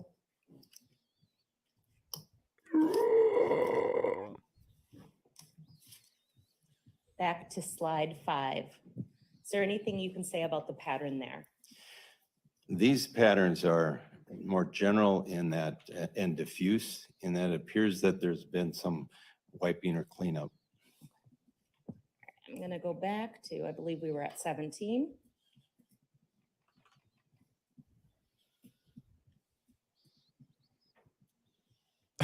Every time I see that fucking picture, I'm like, God. Slide 18, we already talked about. Slide 19, how would you describe slide 19? You know the fucking dead dad is actually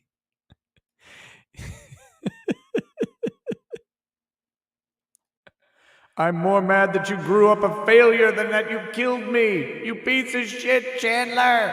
Why? Why are you such a useless pile of garbage? Why?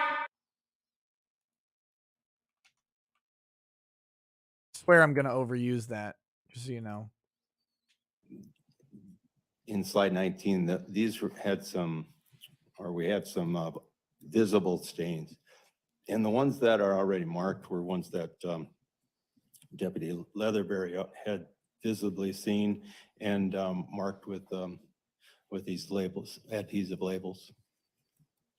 And slide 20. Ooh. 20 is an image taken after the application of luminol. You can see there that there's many more stains that are visible now due to the application of the luminol. These stains are very similar in characteristic, size, and shape as this visible stains that you could see and that were already marked. Are you able to say anything about the pattern of or splatter of these stains? These look like stains that were drip utilized in. Looks like Peter North was there, to be honest. Gravity alone acting upon the bloody source with the blood dripping straight to the floor. There were a couple of stains that you can see some movement toward the bottom right that are somewhat smeared. These could be consistent with swipes or wipes.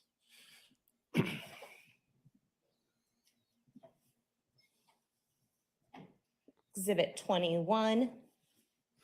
I'm still confused. I thought there was a couch in front of the fireplace. I thought that was the whole thing. The foyer. The front door is off to the left. The garage entrance is up toward the top of the photograph.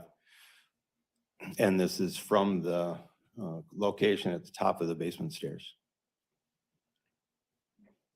Slide 22. How would you describe slide 22? The entrance to the front of the house, entrance to the left at the end of that rug, and then the entrance to the garage there at the top with the door open. Oh, there's two fireplaces? Oh, okay. Okay. And finally, slide 23. What do you see in slide 23? Slide 23 is in following the application of luminol. We had a positive reaction to the presence of luminol here just inside the garage door. And this had a pattern to it. It had, appeared to be a contact transfer with the shape of a possible container that may have had blood on the surface of it. And just like with the vehicles, again, if items such as a plastic tarp or other barriers were used, would that prevent you from finding blood? Objection, Your Honor, calls for speculation. Well, anything that would prevent blood from contacting a surface, which was then ultimately applied or had luminol applied to it, would not indicate or give a positive reaction to the presence of luminol.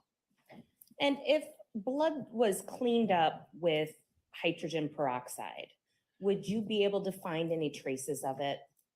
Well, with luminol, because hydrogen peroxide is part of the formula of the luminol itself, it would not give a reaction. It would indicate that cleanup had occurred.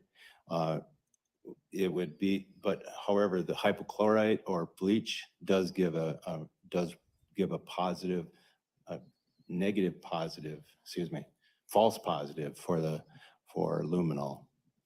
Are you familiar with lemon at all as a potential cleaning agent? Lemon.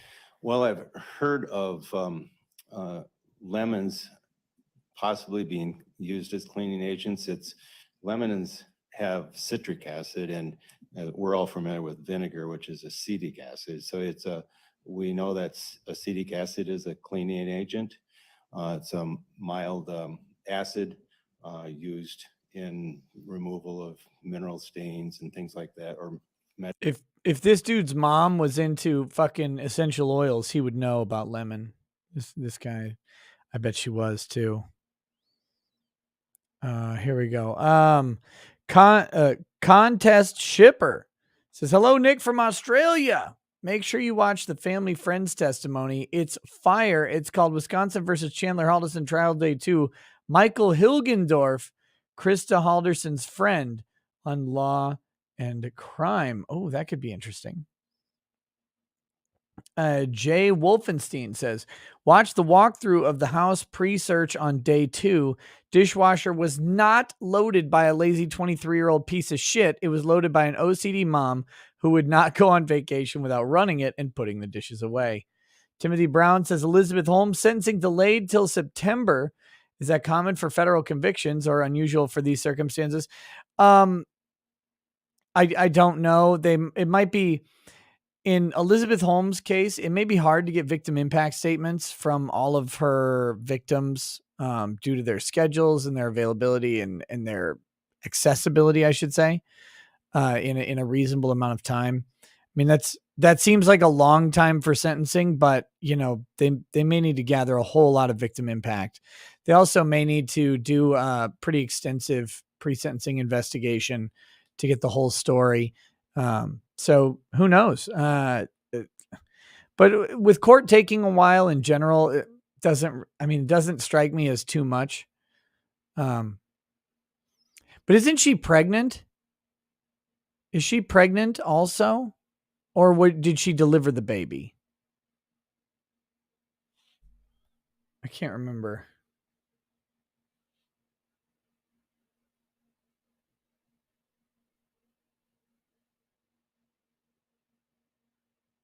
Anybody know?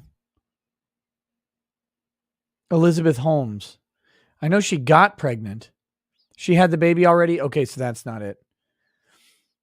They might give her until the baby's a certain age too, for breastfeeding and stuff like that. Sucking on my titty like you want it. Sorry, I had flashbacks to that Lost in Translation movie. Roxanne Shimsky says horrific and sad. AZ Beauty 7 says, when are you going to get to the video forensics expert testimony in the Halderson trial? That's the best part of the entire trial. Tara Rayner says, I swear you have overused it. Lamau, your favorite Canadian in Grambo panties needs beauty sleep. It's important to get 8 hours of beauty sleep, 9 if you're ugly, from Betty White. Have you done a stream on an Oath Keeper indictment? I have not. I've not done a stream on the Oath Keeper indictment. I know people are asking about the sedition charges and stuff like that. I would have to do some research on federal sedition charges before I could go ahead and comment intelligibly on it. So I've held off for now. Maybe I'll do some reading over the weekend. Here we go. Back to this guy. Metal staining and things on that order. So, and mineral deposits. So, lemons can be used as a cleaning agent. It's also a nice deodorizer. Smells Yes, good. yes. Vinegar does have a sour odor to it, whereas lemons would not have that.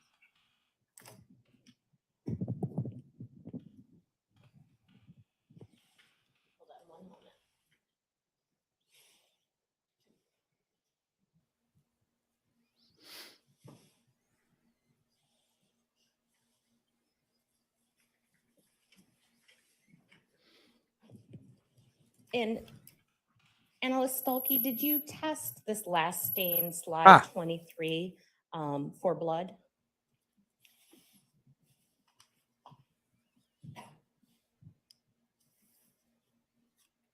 I don't recall. If we collected it, we would have tested it.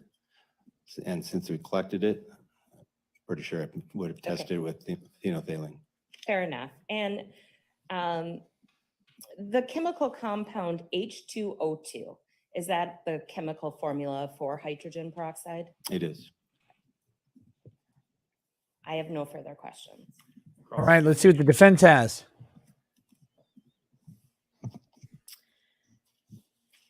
So I'm a bit confused. You said earlier that it could be blood, whatever is illuminating from the luminol, correct? Uh-huh. Correct. And I believe the other assumption is that it could be bleach, correct? Correct. So whenever we see something illuminated on that TV or on the photographs, it could be bleach, yes? Could be one or the other or both, yes. And the only way you'd be able to do that is by doing that additional testing that you talked about with the phenolphthalein, correct? That would give us more confidence that it is blood, yes. And I believe you said that there were some areas where it couldn't be detected if what was being illuminated was in fact blood. Is that Excuse me, correct? say that again. Sure, yeah. I believe you had mentioned that there was some spots where it was illuminated and you did test for the presence of blood, but nothing was located or no further testing was done. When we got a positive reaction for luminol, I would go to the area that had the strongest luminescence or fluorescence and swab that area. We then conducted a phenolphthalein, which is a presumptive test for phenolphthalein or for blood. We had several negative tests, but we also had positive tests for the presence of blood. So there could be a combination of both things going on there. I don't have any further questions. Thank you. Any redirect? Just briefly. I don't know that was super helpful. And these areas were swabbed and samples were collected in the course of this luminol. It was, yes. And those were later sent to some of your colleagues at the Wisconsin State Crime Lab. It would have been tested later on, yes. All right, nothing further. May this witness be excused? Yes. Thank you so much, Released sir. from my subpoena then as well? Is he released from his subpoena? We'll talk later about that, but not for right now. Not for right now. Okay, thank you very much, sir. Well, there you go. The luminal order has spoken. The luminal order has spoken. Lots of not great evidence. Although they still have one critical issue with all of this is they can't, as far as I've seen, they can't put Chandler at the scene of the murder. They can't actually do it. One, they don't know when they were murdered. They don't know that they were murdered there.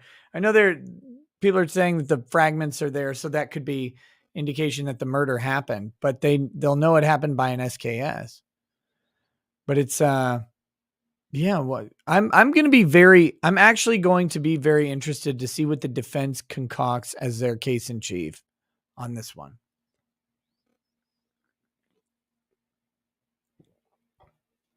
I'm interested in that. I mean, I'm at the point where this guy is, again, if he didn't do it, it sure fucking looks like he did it. So that but I'm curious what they've got. That's what I want to know. Mark Gee says updated prosecution alphabet: A C D E F G H I J K M O P Q R S T U V W X Y and Z. No B's, no L's. Mark Gee, or no N's. Mark Gee says, "Is this your subtle way of calling us Nazis?" Yes. Mark Gee says, "We can do racist jokes. What do you call 7 Mexicans, 1 Chinese person, 7 black guys? A sprinkler."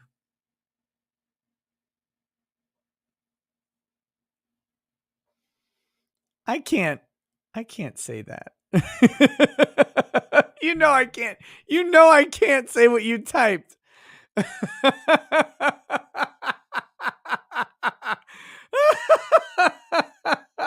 Oh my God.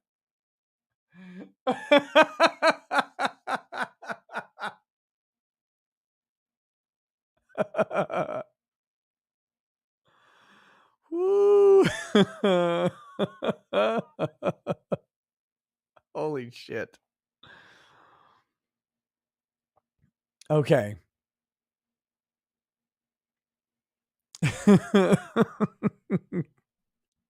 Can I type in the comments on Odyssey? I mean, I could copy and paste it. Sure. Here you go.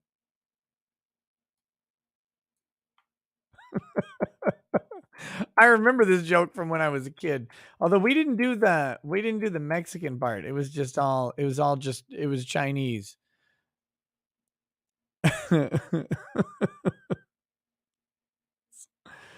Mark Gee says it was deceased great uncle's favorite joke. Sadly drank himself to death.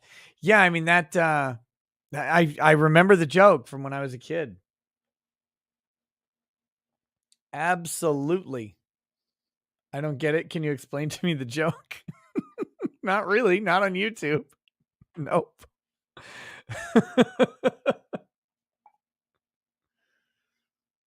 Hold on. Need more liquor for this.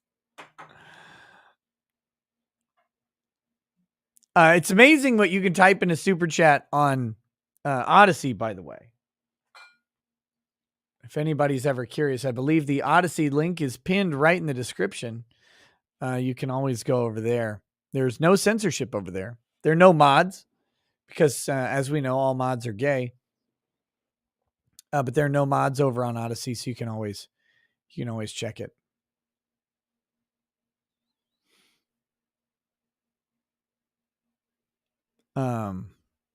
2 hours, say it. No, thank you. Okay. We've got some more super chats to read here. I don't know if there's where's the medical examiner, her testimony is short, right?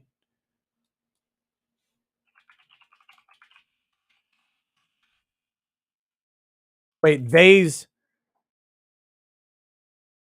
oh Jesus. Yep. There it is. I found their testimony.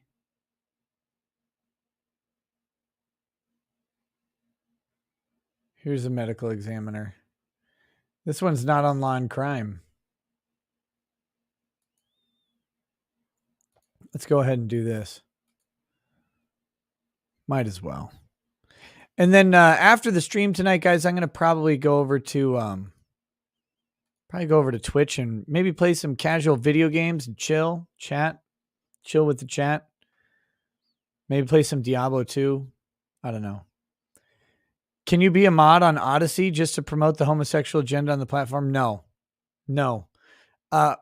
Thank God there's one place left on earth where we get to not be accepting of the gays, and it's Odyssey. So I will not allow the promotion of the gay agenda over on Odyssey. No mods.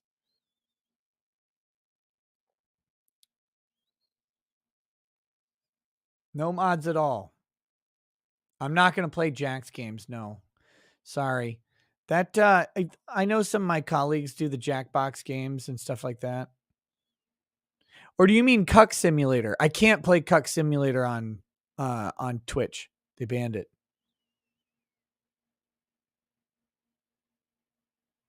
Okay, here we go.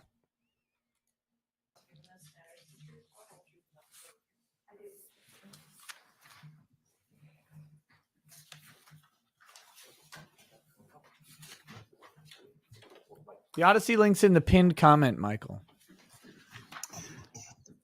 Good afternoon. Good afternoon. I'm going to ask if you would feel comfortable and believe you could safely and responsibly testify without a mask. That would be the preference if you're able to do that. I would prefer to keep my mask on. Very good. Of course you fucking would. You know what? God damn it. Of course you would. You would. I could tell it by just looking at this person. I would prefer to keep. No, get your fucking mask off. You're in court.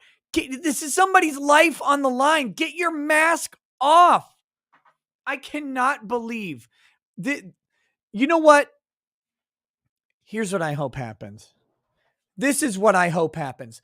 I hope Chandler Halderson is found guilty because he did it.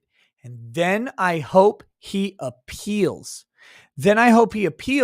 Because the mask violates the Confrontation Clause of the United States Constitution. And I hope his conviction is reversed and he is let go. And then I hope he releases a fucking cookbook, self-publishes it, uploads it to Kindle, and says how My parents tasted the Chandler Halderson story, 100 recipes for successful childhood.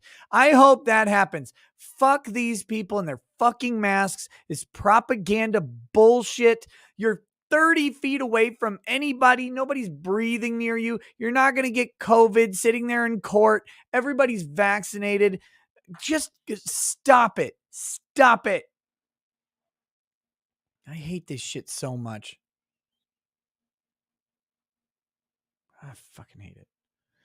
Christy S says the best part is the reverse projection video stuff. It's so rad.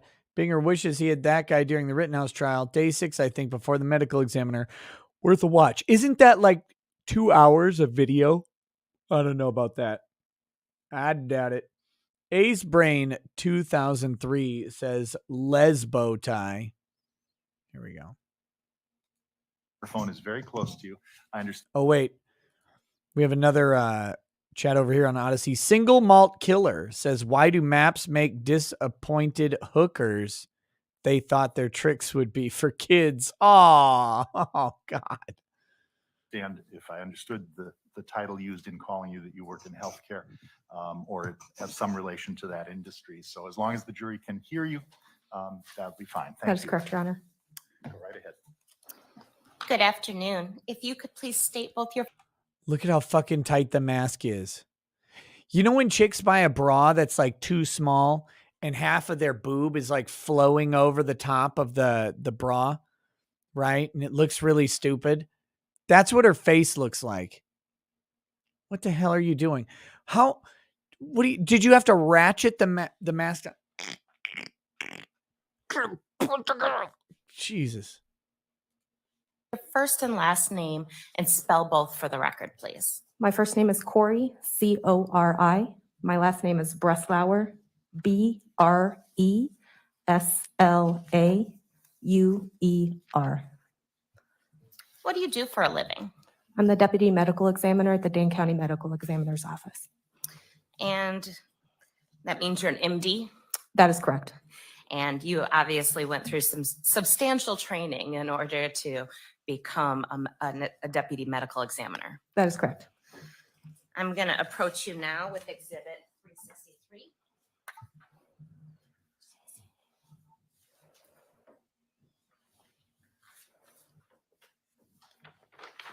Showing you what has been marked as Exhibit 363. Is this your curriculum vitae? This is. At this point, I would move Exhibit 363 into evidence. No objection. It is received. So, doctor, where did you go to medical school?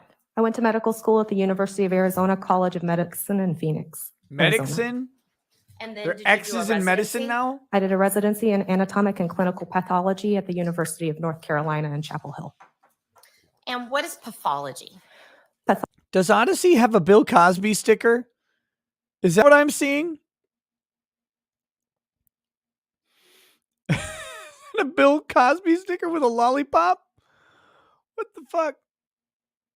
Pathology is a study of medicine that basically covers the effects of injury and disease on the body. And are you board certified in any area? I am board certified in anatomic pathology and in forensic pathology. Now, what does it mean to be board certified? Board certification means that I underwent an approved training program in the field that I'm certified in, and then I took a qualifying exam following that training and passed that exam. And these are pretty extensive, several day long exams. That is correct. And have you worked as a medical examiner at any location outside of the Dane County office? I worked as a local medical examiner at the North Carolina office of the chief medical examiner in Raleigh, North Carolina. And many careers like Did you ride your motorcycle over here? What's your hair doing? How'd that happen? Jesus. I woke up today and I chose the walk-in hairstyle. teachers, lawyers have to go through continuing education. Is that something that doctors also have to go through? Yes, it is. And so you've attended trainings throughout your career as well.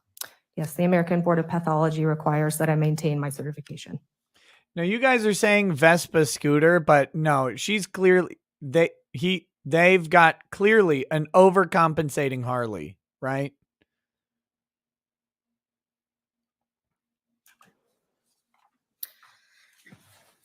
And you got involved in this investigation on July 8th of 2021, is that correct? I believe so. I don't have my report in front of me. Great US over on Odyssey. Thank you for the sticker. I think that's supposed to be a Chris Chan sticker, but I can't help thinking it looks like Wonder Woman with Down syndrome. So thank you for that. That's how I choose to identify that sticker. Well, fair enough. That's exactly what I was getting to. Yes. And you did write an official report in this case. Is that fair? I did. And there was a typo in your first report, so you wrote, there's an amended report that basically eliminates one word. The amended report reflects a correction of one typographical error. I'm going to show you what has been marked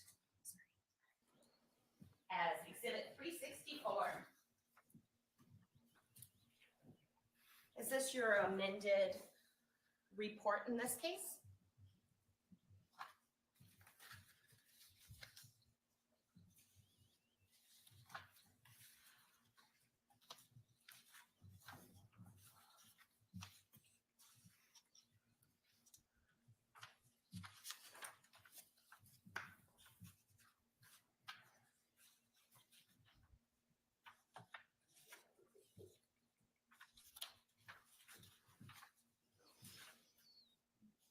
Oh, Death Wish. Ew. Mixing Canadian whiskey with 99 apples and Fireball. That's This is my foul. amended report with the triage notes from our office attached to the front. You should feel bad about that. 364 into evidence at this time. No objection. It is received. Oh, this chick is if Gozer the Gozerian went to med school. Is that what happened?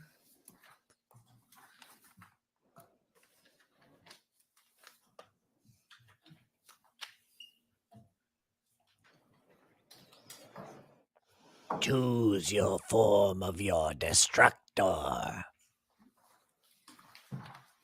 And also in preparation for testifying, as a team, we put together a PowerPoint, which I'm going to present in booklet form because of the sensitive nature of the photos. But is that true? Yes. And that is marked as Exhibit 366.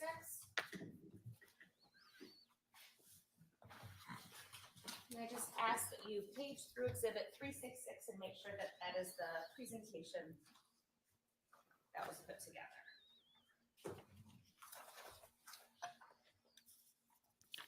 How much anime do you think this chick can recite?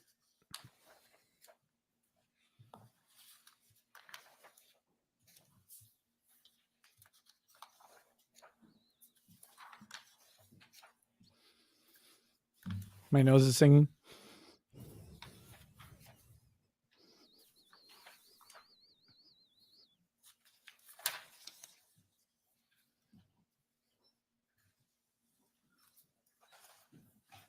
I'll stay away from the mic. I didn't realize it.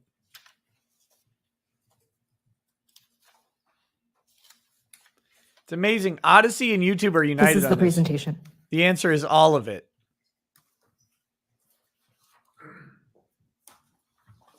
And just that presentation, for the most part, it is just photos of the autopsy that you performed in this case. That is correct. At this time, I would move Exhibit 366 into evidence. And I also have 365, which is a digital copy, just for the record. No objection. Both are accepted into evidence. Man, I should probably promote Odyssey more. We just added like 200 people over there. 366, but if you also need to look at your report, 364, that is fine. Just maybe note on the record when you were doing so and what pages. Yes. Just so we have a complete record. As the booklets are being distributed to the jury, I'll remind you that you should only turn pages when the witness is discussing the next page within the pamphlet. Obviously, you can turn back at any point. And again, we will, advise you that observing these images is an important role as a juror. Uh-oh. Studying these images is up to you personally as to the necessity that you feel to do so during the course of the testimony. Go ahead. And doctor, obviously you've worked as a medical examiner in various roles. We're gonna get for some several gore? years. But is it fair to say you've Hashtag performed hundreds of bestgore.com. autopsies? Yes, that is fair. Okay. Obviously you don't remember them. By the way, if you guys are into gory stuff, r/makemycoffin on Reddit. Now there is a trade-off because you have to go on Reddit. And if you go on Reddit, you immediately become gay. So kiss your wife, before you go on Reddit, because you'll be kissing her boyfriend after you're done. But, there's some good stuff there. All individually, thus you write reports. That's correct. Okay. So anytime you need to refer to your report, that is just fine. So how did you become involved in this case? Did you actually go to the scene on Irwin Road where the torso was found? I did go to the scene where the torso was found. Well, sentences you don't expect to hear when you wake up in the morning. I did go to the scene where the torso was found. By the way, I did notice that many of you heathens have not clicked like on the stream. Now, of course, only click like if you like the stream. Or if you want me to drink more. One of those two. That's your option. That's how we do it here. The cases are brought to the office's attention by contacting our office. They first get triaged through our investigators who gather initial information, after which we are made aware of the scene, the suspicious nature, whether or not our presence is requested. I was notified that there was a scene, potentially suspicious scene that my presence was requested at, and I then arrived at the scene with the investigator. And why do medical examiners go to scenes? Medical examiners goes to scenes because there is information that we can gather, circumstantial information based off of the position of the body, the environment that the body is found, and because my specialty is assessing the circumstances and the injuries that are found on the body, I'm able to assimilate all of that information. So what did you do when you went to the Irwin Road address? What did you just look around, take pictures, something else? Once the scene was assessed to be... Well, I got there and I was very aroused by the overweight, overaged lesbian with her tits out. So I got in the pool for a while and we talked, we caught up, we fondled, and then I got out to take some pictures of the scene. Safe for us to enter. We approached where the body was located. We looked at the environment that the body was in, and then photographs were taken at my direction by the investigator. Then what did you do next? So the body was underneath a considerable amount of brush and debris, and the layers of that brush and debris were removed, again, at my direction. And we then assessed the body as it was in its position. And in all fairness, the brush and debris was kind of slowly removed, so each little process could be photographed. Is that That's fair? correct. Okay. At some point, was the torso removed and transferred back to your medical office? It was under my direction. Okay. And what does that mean, under your direction? Is there a certain procedure that you guys use? There is. Once we look at the body as it is, we roll the body and look at all the sides. We photograph the body in multiple angles, and we then wrap the body in an evidence sheet. Usually, if the body is intact, we will bag the hands and the feet to protect evidence that may be there. In this case, there were no limbs for us to bag separately, but we did wrap the body in a sheet, placed it into a clean body bag, and then we transported it back to our office for further examination.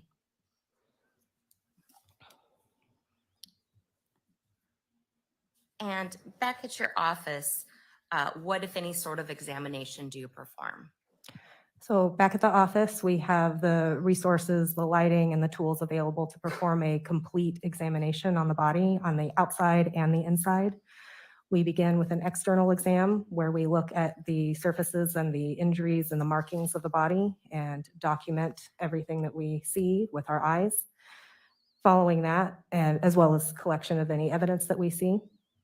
Following that, we then open the body and we examine the internal organs and any injuries that we see on the inside of the body and collect any specimens that we may need to evaluate later.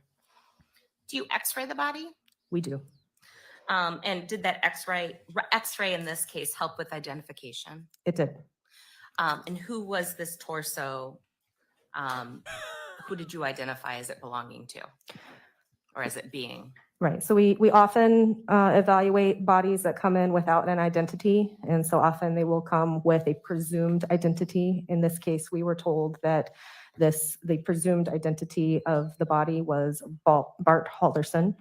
I'm sorry. Did you just presume this torso's fucking pronouns? Did you just presume the torso's pronouns? Oh my fucking goodness. Can you believe this shit? It's 2022.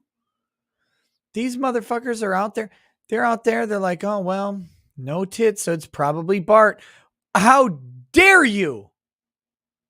How dare you? Disgusting. Not recognizing the identity, the chosen identity of these beautiful, wonderful souls. Imaging x-rays of Bart Halderson that were taken while he was alive. And we then compared those to the x-rays that we took of the body that we had in our office. And I found multiple points of concordance that identified this body scientifically as Bart Halderson. And did you folks also collect DNA from the torso? We did. I am going to show you what has been marked as Exhibit 372. Here, Ryan, you complaining piece of shit. Here you go. And that's called a DNA spot card. Is that correct? That is correct. And this appears to be the evidence envelope for Bart B. Halderson's DNA spot card. That is correct. And But when did they you show a collect that picture, I'm going to have to DNA make from myself somebody little. from the sheriff's office? This would have been either myself or my team with my autopsy tech.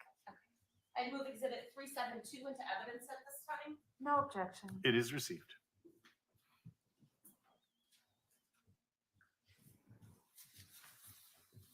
Death Wish, if that's what you want to do, buddy, I'll take bat.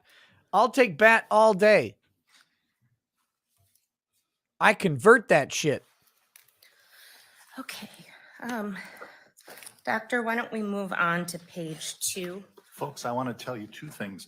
If you look at the cover page, you'll see a small numeral in the bottom right-hand corner. All of the pages have those and they're numbered. So if you were to lose your place, you could find out the next page by searching out those numbers in that corner. Unlike the presentations last week, this one doesn't work its way slowly into the process. I just wanted to alert you to that. Go ahead, Attorney Raymond. That's correct. Doctor, could you please describe page 2 to the jury? Page 2 Bob Johnson, as long as she doesn't call you rapist, you're fine.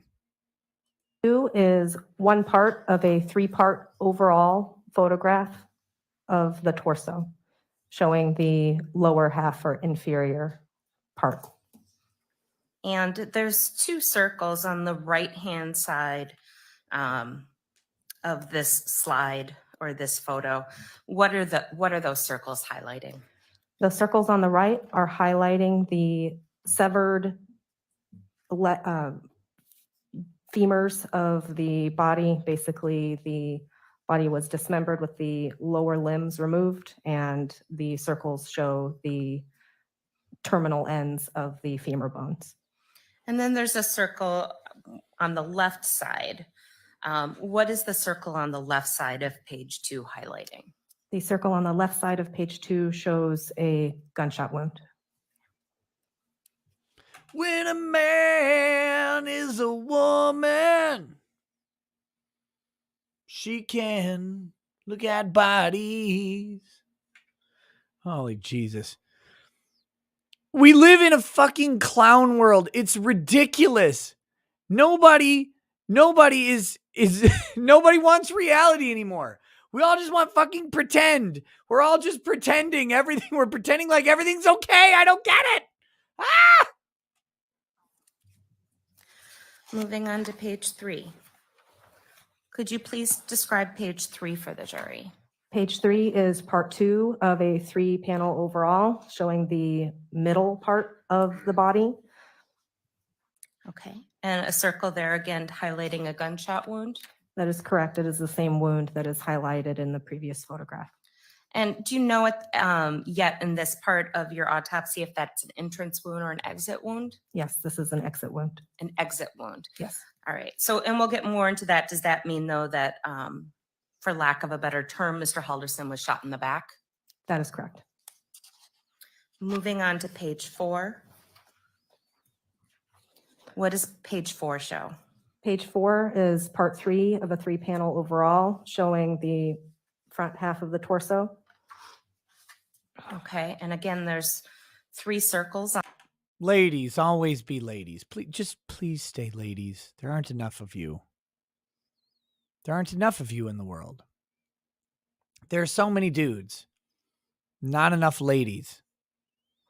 Don't be dudes. Dudes, if you want to be ladies, I mean, I guess, go win at sports or whatever. On the left side of that slide, would you explain what those 3 circles are highlighting? Yes, so the circles on the top and the bottom highlight the severed upper extremities and the terminal ends of the humeral bones.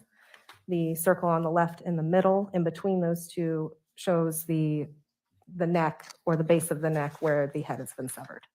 All right. Let's turn to slide 5.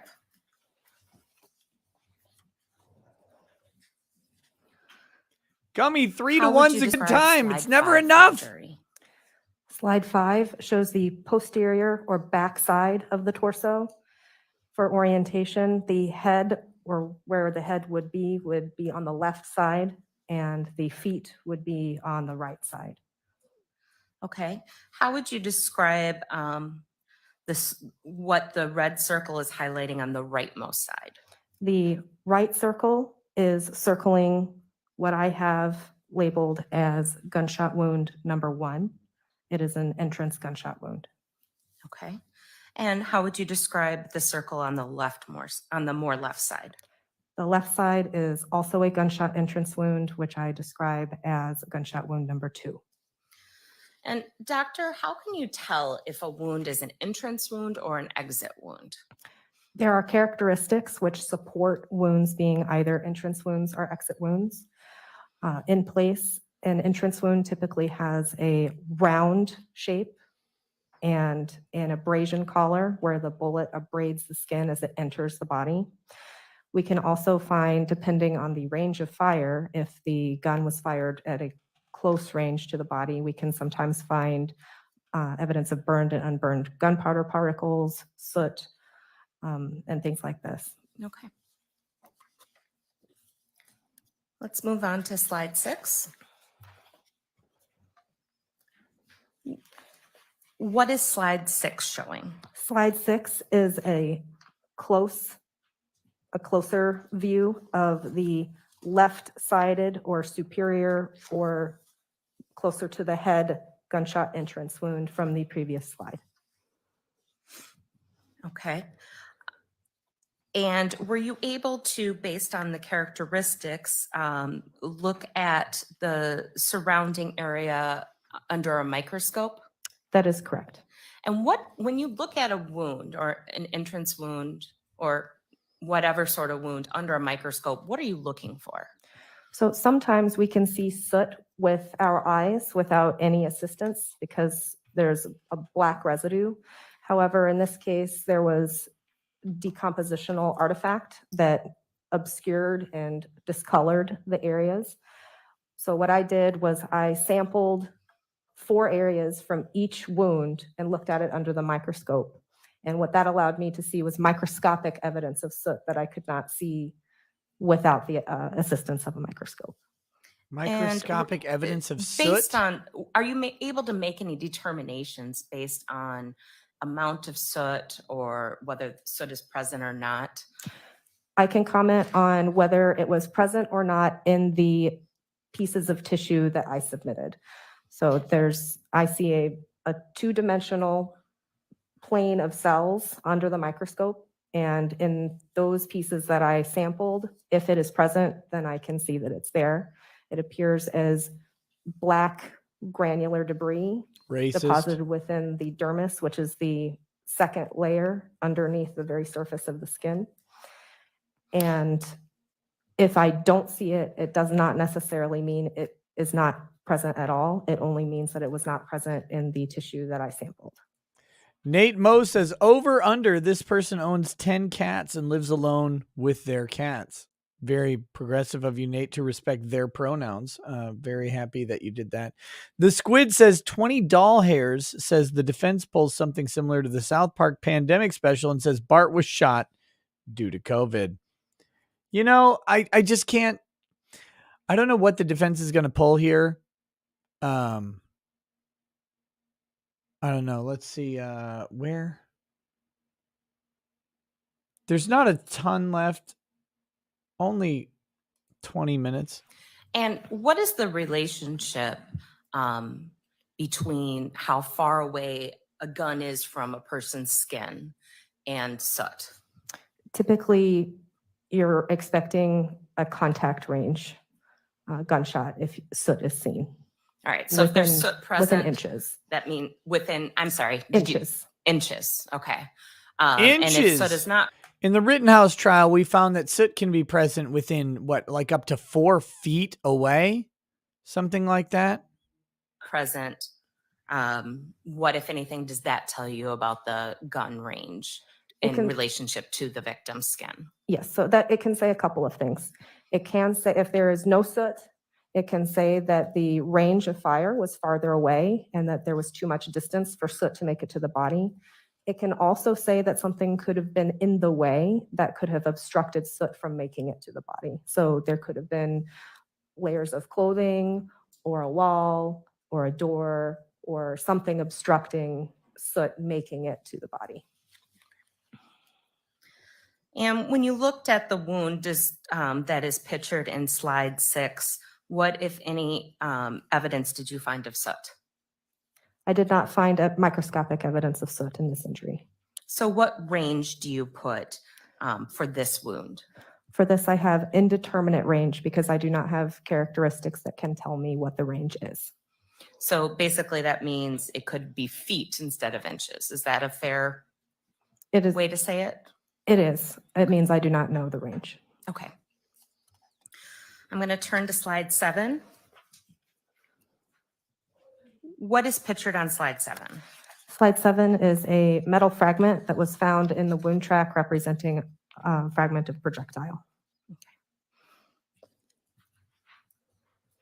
And during Angry Baneling asked if I had a side view penis tattooed on my right forearm. I don't have any tattoos on my arm. It's just a string from my shirt. It's a string.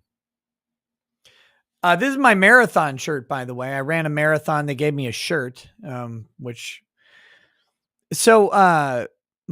second oldest son hung out with my mom while my buddy and I ran a marathon. And my mom bought 2 tickets on a trolley to lead the pack for the marathon. So they were up ahead with the people who were actually good at running.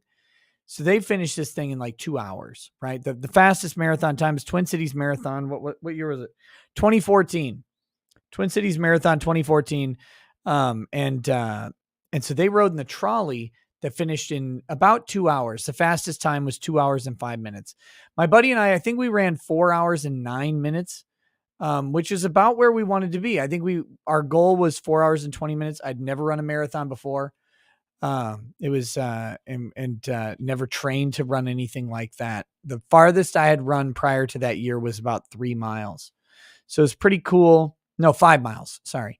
It was pretty cool doing that, and stuff. But my youngest son, 2014. So he just turned 11 yesterday. So in 2014, he would have been, if he was 11 in 2022, in 2014, he would have been what? Fuck. Here we go. I can't do math. I'm drinking. 2014. Shit. 2022 minus 2014. It's 8 years. So 11 minus 8 is 3. He would have been 3 years old. 3 years old, and he and my mom rode in the trolley, right? So we get done with this marathon. I have just run over 26 miles, and I'm dying. And my dad worked. So this Twin Cities Marathon, you start in Minneapolis and you run to St. Paul. And but it's a circuitous route because it's not 26 miles to St. Paul. So you do some side stuff, but whatever. So you run to St. Paul, you end up there. My dad worked in St. Paul at the time. And so he tells my mom, park in my parking spot, because then you're in downtown. So park in my parking spot at work. So it's fine. This was a terrible plan because the parking spot is over a mile from where we finished. So this ends up being just a shit idea, right? So we get done running 26.2 miles. Plus, you kind of make some lateral running. So you actually run farther than the marathon because you have to go around people or whatever. And you don't do a perfect route. But we run over 26 miles. We get done. You're walking around a bit to cool down. They give you a banana because that helps. And they give you the space blanket, some chicken soup because it's cold because it's Minnesota in October. And I go find my mom and my kid. And they're like, okay, well, we need to go to the car. Car's over a mile away. So we have to walk a fucking mile after this. And my kid, my second son, he's great. He's so cool. He says that he doesn't want anything else but me to carry him. I have to carry him for a mile. I'm dying, right? You could put me on a ventilator. I'm dying. And I have to carry him. And my buddy's like, my buddy's in better shape than I was. And he's like a big swole guy. And he's like, no, I'll carry him or whatever. And he's like, no. And I'm like, how about going to Mimi? Mimi can carry you. She's, no. So I'm sitting here. I have to fucking carry this kid a mile after running the 26 miles and wanting to die. But you know what? You do it because you have to do it. You have to do it. It's great. And I don't regret it for a second. But at the time I was like, please fucking just go on anybody else's arm. I'm dying. During this autopsy, projectile fragments were turned over to the Dane County Sheriff's Office. Is true, right? Yes, that is correct. But then you came across one later during the process of examining the bones. Yes, so due to the sensitive nature of this case, our office retained the body in our cooler. I then re-examined the body later on in order to fully understand the wound tracts. Upon that second exam is when I found the additional fragment. I'm going to show you Exhibit 555.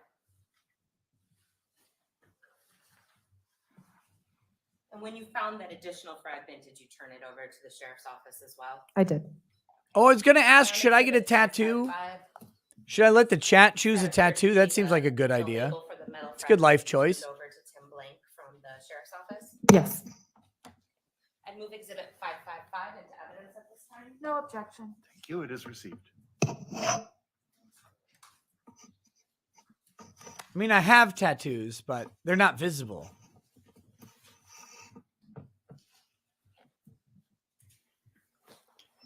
I know what tattoo I should get. I know it. This one. That's what I should get tattooed. Turning now to slide 8. Right on my fucking forehead. Could you please describe slide 8 for the jury? Slide 8 represents, it's a similar photograph, but it highlights a different gunshot entrance wound. Okay. The one that's more on the right or lower in the back. That is correct. It is closer to the feet than the entrance wound that was previously discussed. Okay. And flipping to slide 9. Slide 9. Wait a minute. Okay, this weird lesbian's testimony. I don't even care. You guys don't know what this is? This is a gunt. I'm sorry to do this to you, chat, but you have to understand this is a gunt. This is when you become so horrifically obese that you have a butt on the front of your stomach. Okay? I can't point on it. I can't use a mouse pointer or anything, but the belly button is the top of the line of the front butt. If you're looking for what the ass of someone that is this size looks like, you can actually see it. It's in the back of the photo. That negative space on the right side of the photo, right near the curvature of the circle, that is the ass cheek.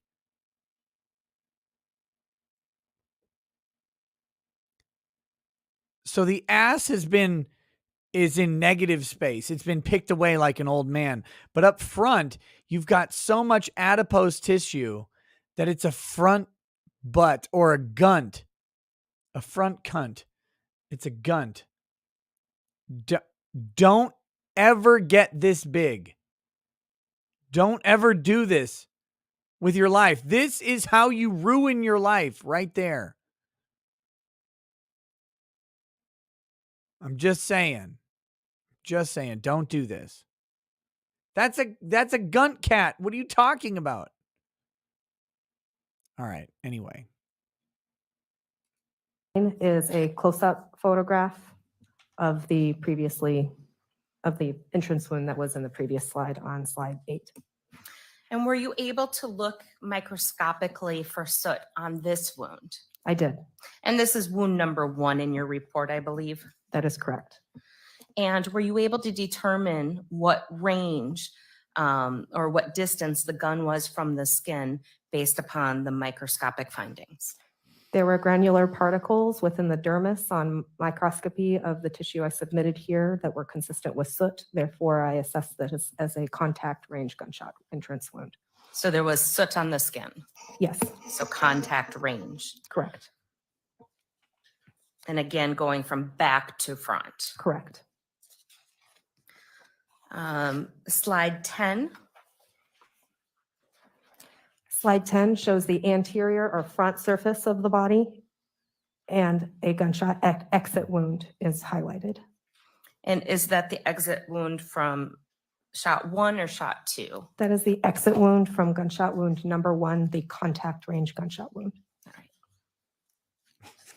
right, and let's move to slide 11, please. Slide Show 11 the slides, you pussies. demonstrates a close-up of the slide 10, the exit gunshot wound from gunshot wound number 1. And the shape there is just kind of showing that with exit wounds, you can't usually put them back perfectly together like you can an entrance wound. That is correct. As we discussed, the characteristics of gunshot wounds that allow me to assess whether or not they are entrance or exit. Exit wounds tend to be irregular and they tend to be able to reapproximate. And this is just showing that irregular margin of the exit wound on the anterior surface. Slide number 12. What is Oh, slide this number lady's 12 boring. highlighting? Slide number 12 also shows an anterior version of the torso, and it is highlighting hemorrhage at the neck. Okay. And there's like a ruler sticker there. Yes. What are you measuring there? We use a label that has a scale on it that puts our unique identification number so that every photograph that we take has that unique identification number, and that scale allows us to measure whatever is in the field that we are photographing. And is this hemorrhage from the mutilation or is this hemorrhage from a bullet? The hemorrhage Trajectory. is surrounding the gunshot wounds. And slide 13, please. Slide 13 shows the base of the neck around the area of the right shoulder. And it is a ragged defect that is circled in the center right above that scale. And it represents a possible entry or exit for for a third gunshot wound. What if it's an entry So and there an are exit? at like least an two anus, gunshot for wounds, example? 1 and 2 that we discussed, and a possible third here. Correct. We discussed 2 gunshot wounds, and then this is a third. And were you able to look microscopically at this third gunshot wound? I'm Were going you to able refer to look my report. microscopically at Chandler's penis? So on page 8 of 10, I have the descriptions of my histologic slides, and I submitted skin tissue only from the entrances and the exit previously discussed. I did not submit skin from this. And is that partly because of the jagged Shan, you can't cut nature? me off. I'm at It home. I can seems like drink there's whatever I more want. Disruption to That the is skin. that is correct. I'll drink all over this live stream. I'll drink and vomit all over myself, and I'll make a ton of money because I'm the best person in this sector, top down. That includes everybody. Everybody.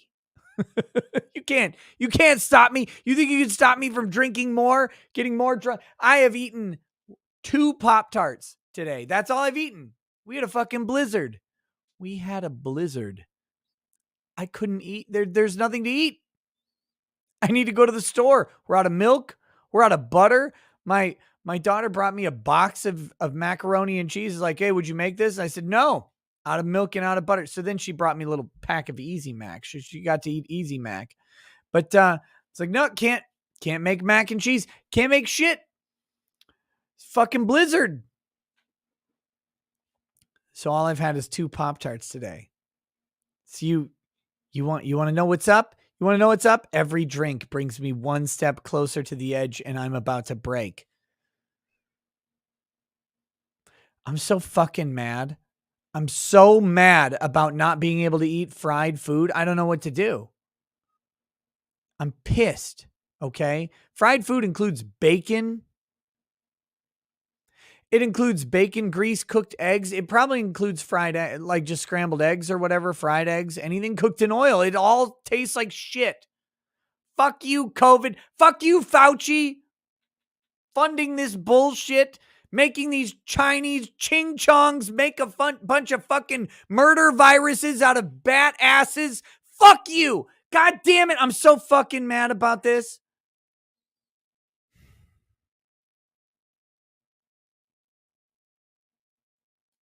Additionally, Let's listen to this goddamn lesbian talk. the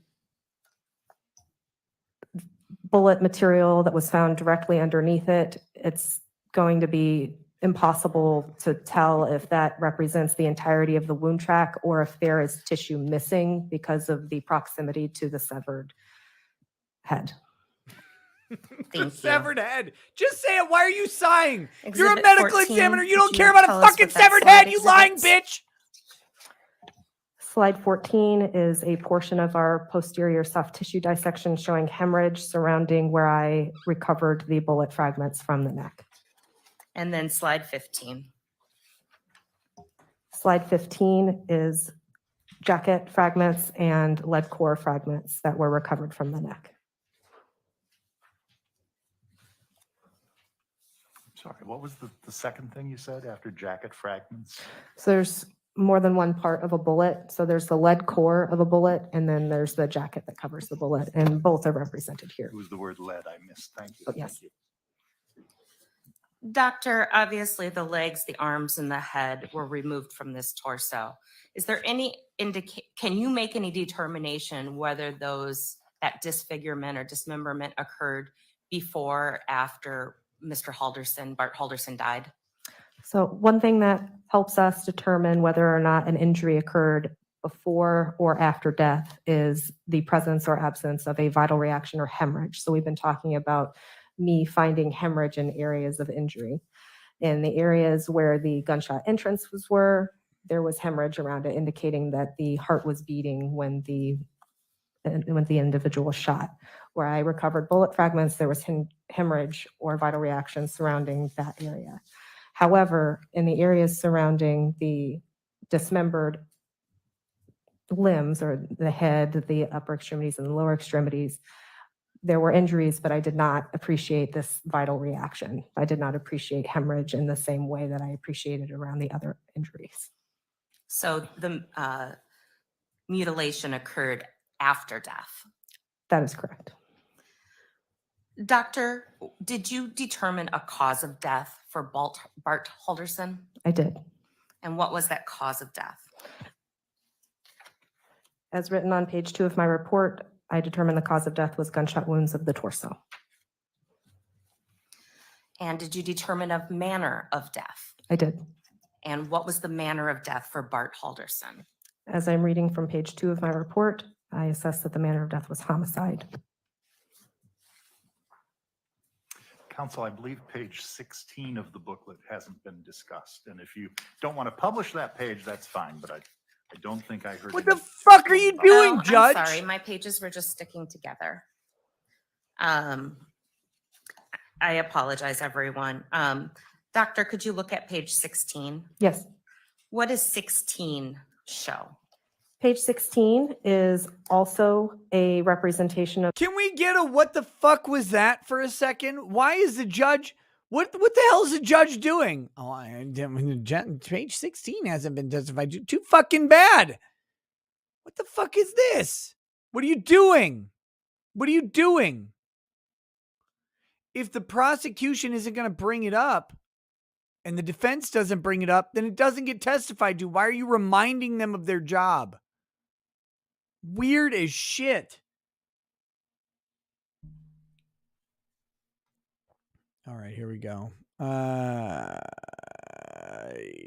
Timothy Brown says, I loved Salty Crackers live stream because he would get drunk with us.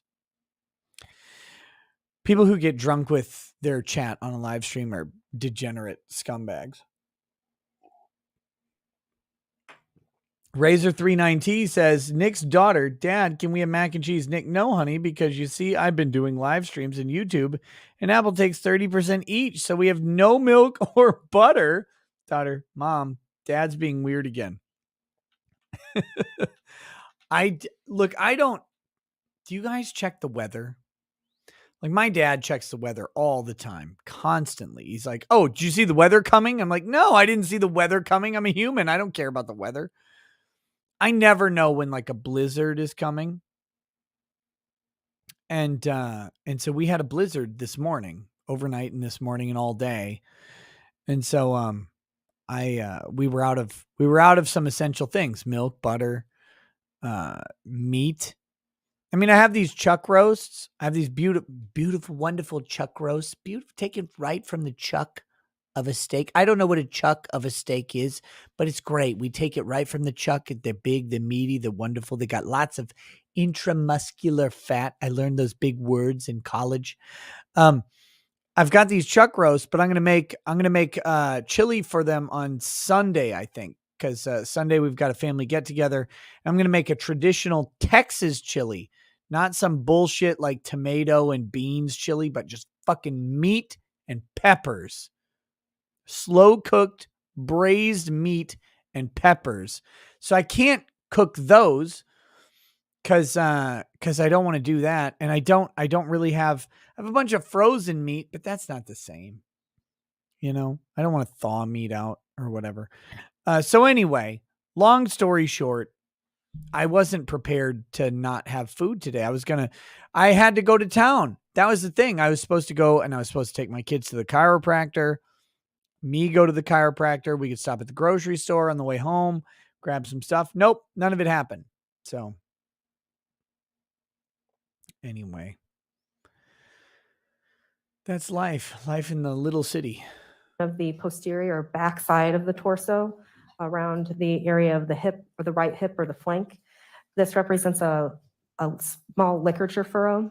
When the body was found at the scene, there was a length of rope that was encircling the body. And this was the area corresponding to where the rope was likely rubbing against the body.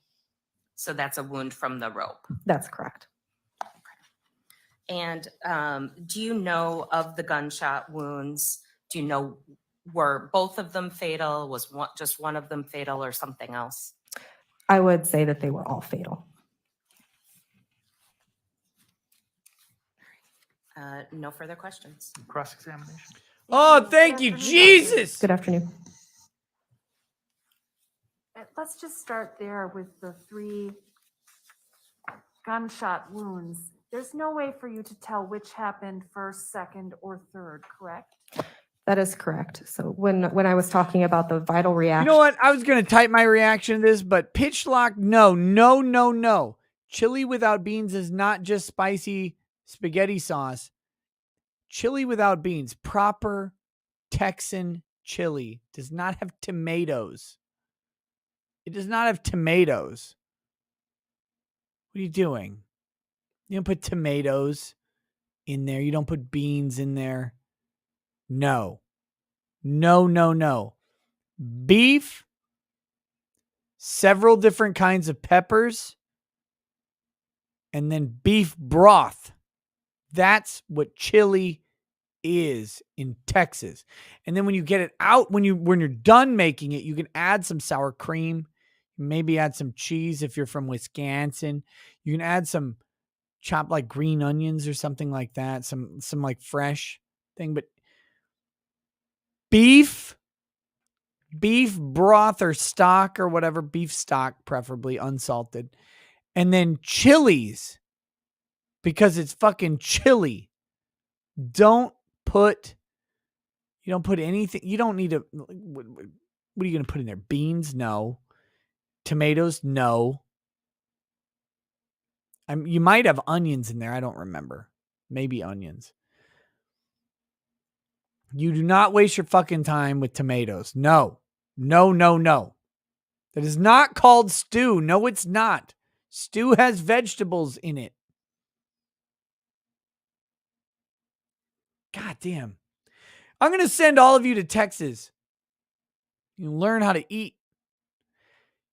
You know, Houston is the most obese city on the planet. That's because they know how to eat in Texas. or the hemorrhage, I can say that something happened before or after someone died, but with rare exceptions, am I able to say the order that one happened over the other? And in your report, you noted, I think you used the words at least 3 gunshot wounds. Do you recall that? Yes. And why use the phrase at least? So in this case, I have missing tissue. I have missing upper extremities, lower extremities, and a missing head. So in the portion of the remains that I received, there were 3 gunshot wounds, evidence of 3 gunshot wounds, but I cannot say whether or not that there are additional gunshot wounds that could be in tissue that is absent or that I don't have the ability to evaluate.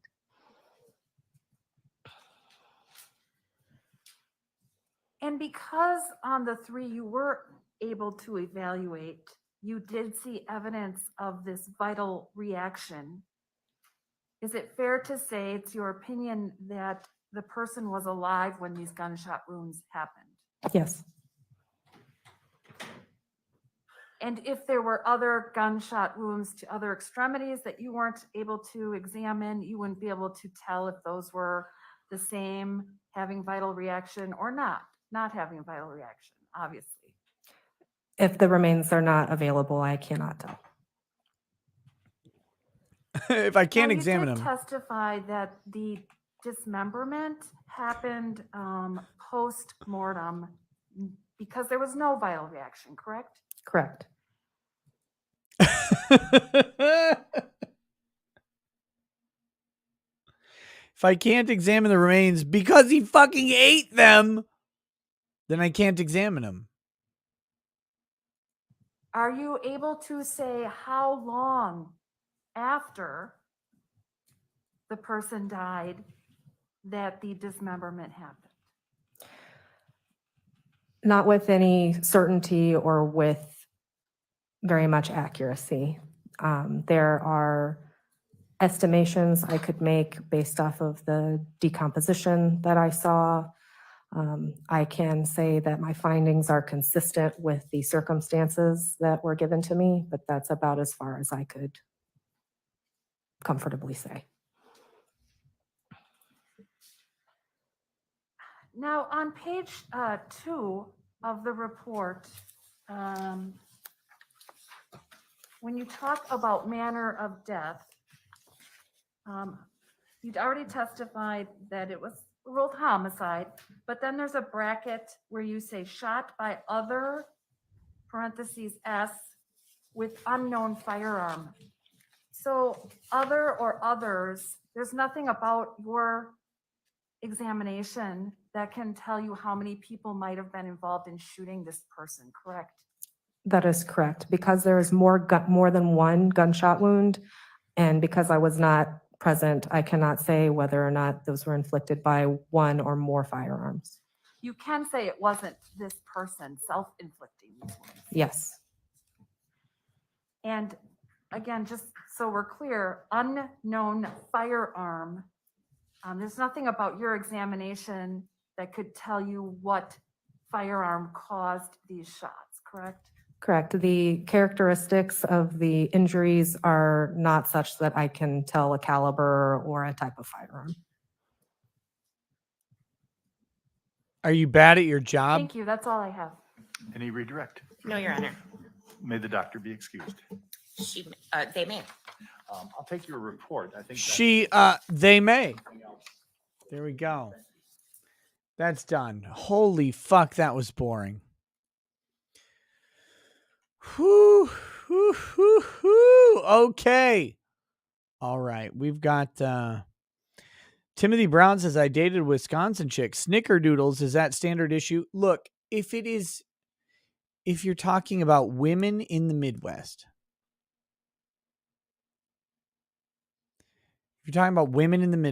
here's the standard issue.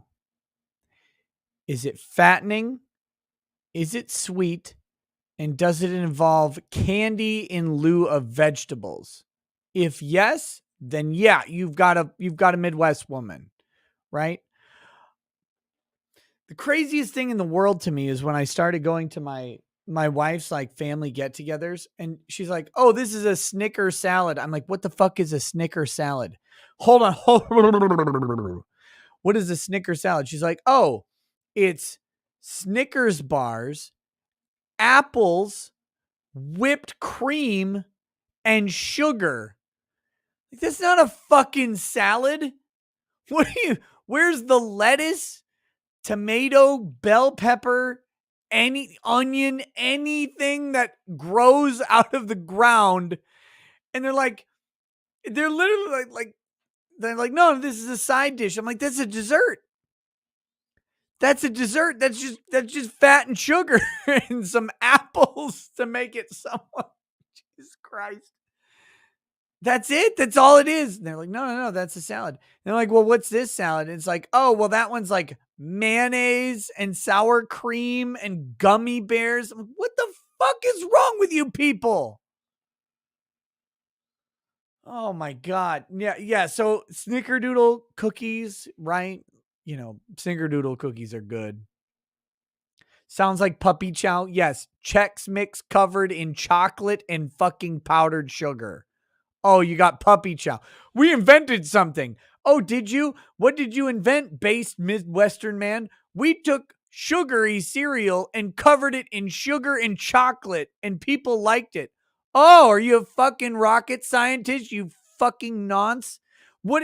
Geez, I mean, come on. How hard is a Midwest recipe? It's honestly just add butter, sugar, and oil to it. And candy bars. Oh, yeah, we made this steak better. How'd you do that? We covered it in 3 Musketeers bars, yeah? Are you fucking kidding? What? Make the food. No, they don't. They just coat the food in candy. Chex has no sugar. Oh, fuck off. Yes, it does. Stop it. Stop it. I don't think potato salads have lettuce. Oh, yeah. You think the Midwest wasn't settled by the goddamn Germans who invented potato salad? The closest thing they have to a vegetable is eggs.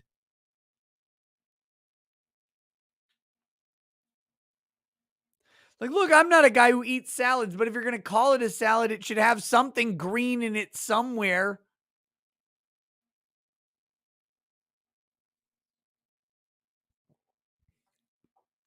God damn it. You've never heard of anything like this? Only hot pots? How Asian are you? Look, Minnesota hot pot. Minnesota would have a hot pot, right? It'd be a casserole.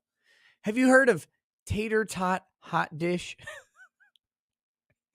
It's beef, cream of mushroom soup, and then tater tots on top of it. And you're like, how do you live through it's probably covered in, when they get it off, right? They shred cheddar cheese over the top of it. Don't get me wrong. It's good. It's good. My mother-in-law used to make when they were dirt poor, right? When they were dirt poor when my wife was growing up, and they made easy casserole. And sometimes the kids will ask for easy casserole. It's like cream of mushroom, cream of carrot soup, Campbell's chicken and stars, and then crushed up potato chips on top, baked in an oven. It's disgusting. It's so good. It's so good. You don't add any of the water, right? Because all the Campbell's cans of soups require water. Like, you have to equal them out with water, because otherwise they'd just be fat. Oh my God. Easy casserole is delicious, but you eat it and you're like, my aorta. Oh, God.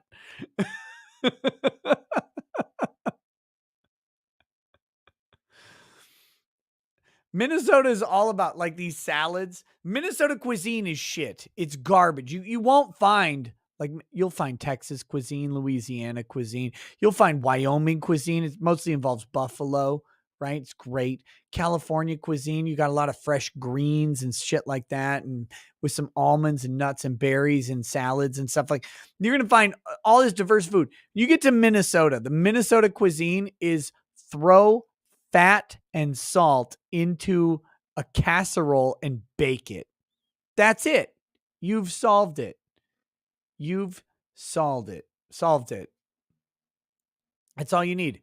Like, honestly, you can go to a grocery store. You know those little fucking Campbell's cans or whatever, like the can things?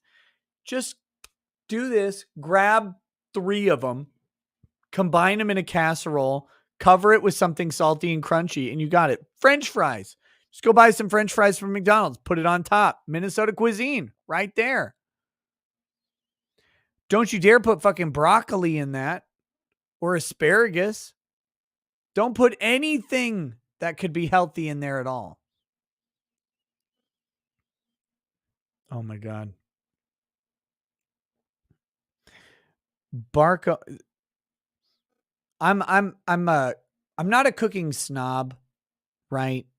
But what I like to do when I cook, and this is why people were making fun of me for not being prepared for the blizzard. Look, we have emergency. I have a quarter cow in my freezer. If we have to have food, we can. I don't like to thaw frozen food. All right. I'm not a big fan of it. What I like to do to cook is I like to go to the store and buy 2 days worth of food, today and tomorrow. Right. I'll buy fresh vegetables, fresh meat. And I'm not a big fan of frozen food at all. I'm not a fan of canned food that much. I'll use canned tomatoes because you kind of have to for some recipes, but that's what I do. Okay. That's me. That's my entire life. That's how I've, approached cooking. I like using fresh stuff. When I got married, it was it's like all this casserole and frozen stuff, and they save food for like weeks at a time. Like, Jesus Christ, this doesn't make any sense. Barco Verrer says, Cannibro movie, Kathleen Turner, mom's lesbian girlfriend, Catherine Zeta-Jones, girlfriend's mom, Chandler's girlfriend, Jenna Ortega, Wednesday Addams in the Netflix series. Oh, yeah, that'd be good. Chandler is Chet Hanks, Billy Bob Thornton, and Mayor Winningham equal the Hilgendorfs. Not a bad cast. Not a bad cast. The Squid says, listen, it's the Midwest. There's lots of meth here. Sweets give us plausible deniability for our teeth missing. That's true. That's true. Also, Kalinka, I don't refuse to thaw meat. I don't like to thaw meat for daily cooking because I like to have it in case of that emergency. God damn it. But no, that's the other thing is very sugary things can test positive for meth as well. Nicole, sugar messes with meth test. Nicole Tunig says, this guy eats Ritz Reese's sandwiches. I just finished the last 2 I had last night. And now I'm depressed.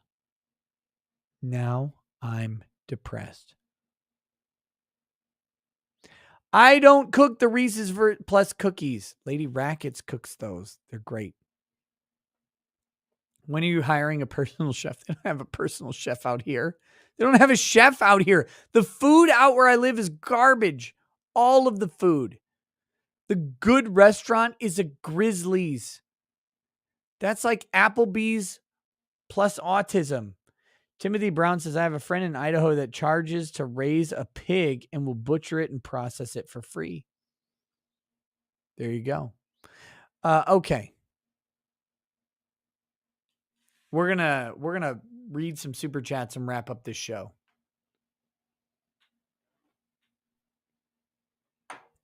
I told you guys you couldn't make me drink more.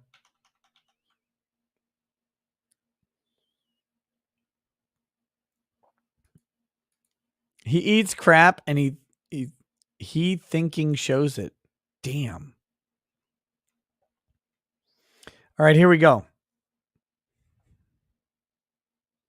Colfe 2A wannabe Hunan Muhammad says Wisconsin Wendigo. That's good. Reed Nipper says, really enjoy the late night streams. In your opinion, what's the likelihood of the Maxwell verdict being overturned? I have no idea. I've barely been following it. I was surprised to hear what the juror said.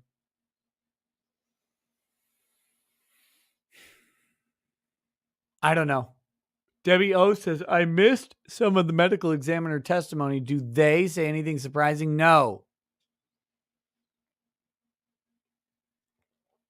They say nothing at all. Lesser Logic says we have a Texas Roadhouse. There's a Texas Roadhouse in St. Cloud. The best thing at Texas Roadhouse is those fucking rolls. Really, really good. Ramon says, hey, Nick, just wanted to express here tonight that I used to work for Kroger here in Colorado, and it's absolute insanity what they've done and continue to do to us. I will keep fighting the good fight. Jason McConnell says, I once got an $835 speeding ticket in Dane County, scored a date with the county clerk. Velternate says, the Milwaukee Muncher, you mean his ex's mom, Truana Shambada Bada Bad Pressure, Bad Calf Care says, I'm late because Uncivil was playing a game. You don't play games with us, Nick. I do on Twitch. Just not Jackbox games because I don't like them. Let me give that unpopular opinion. Jackbox games are fucking boring. I don't like them. I don't like board games. I've never liked board games. I don't care about fucking board games or anything that emulates a board game. No, thank you. I don't like it. I don't like it.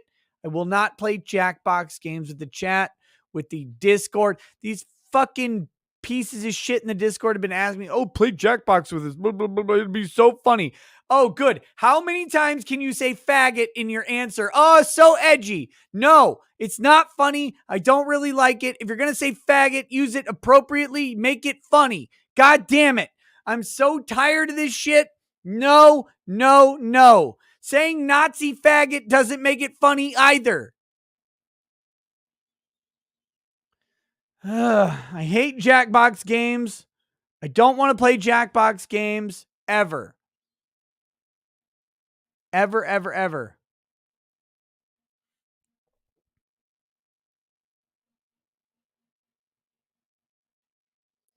STFU FFS says, is Kurt's 40th birthday today? I thought Kurt said he was older than me, so I hope not. He'd have to be at least 41. Skeleton says, what's your favorite Traitor Legion? Why is it the Iron Warriors? Iron Within, Iron Without, Death to the False Emperor. Iron Warriors are fucking cool. That's all I got, man. Iron Warriors are cool as shit. Micah Carter. Mickey Carter, I should say. Whiskey suggestion. Templeton Rye, dairy-free ice cream. Oh, wait, no, Templeton Rye. And then a dairy-free ice cream. Ben & Jerry's not almondy or coconutty. Disagree with the politics, but their ice cream agrees with me. Templeton Rye is good.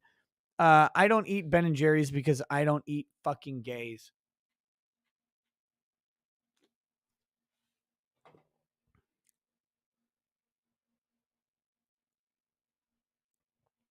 Patrick Allen, are you bouncing your leg or do you have shakes? Bouncing my leg. I do that probably from the ADD that I most likely have. But who gets diagnosed for ADD anyway? Kyuxby says, username pronounced Kobe. Oh, Kobe.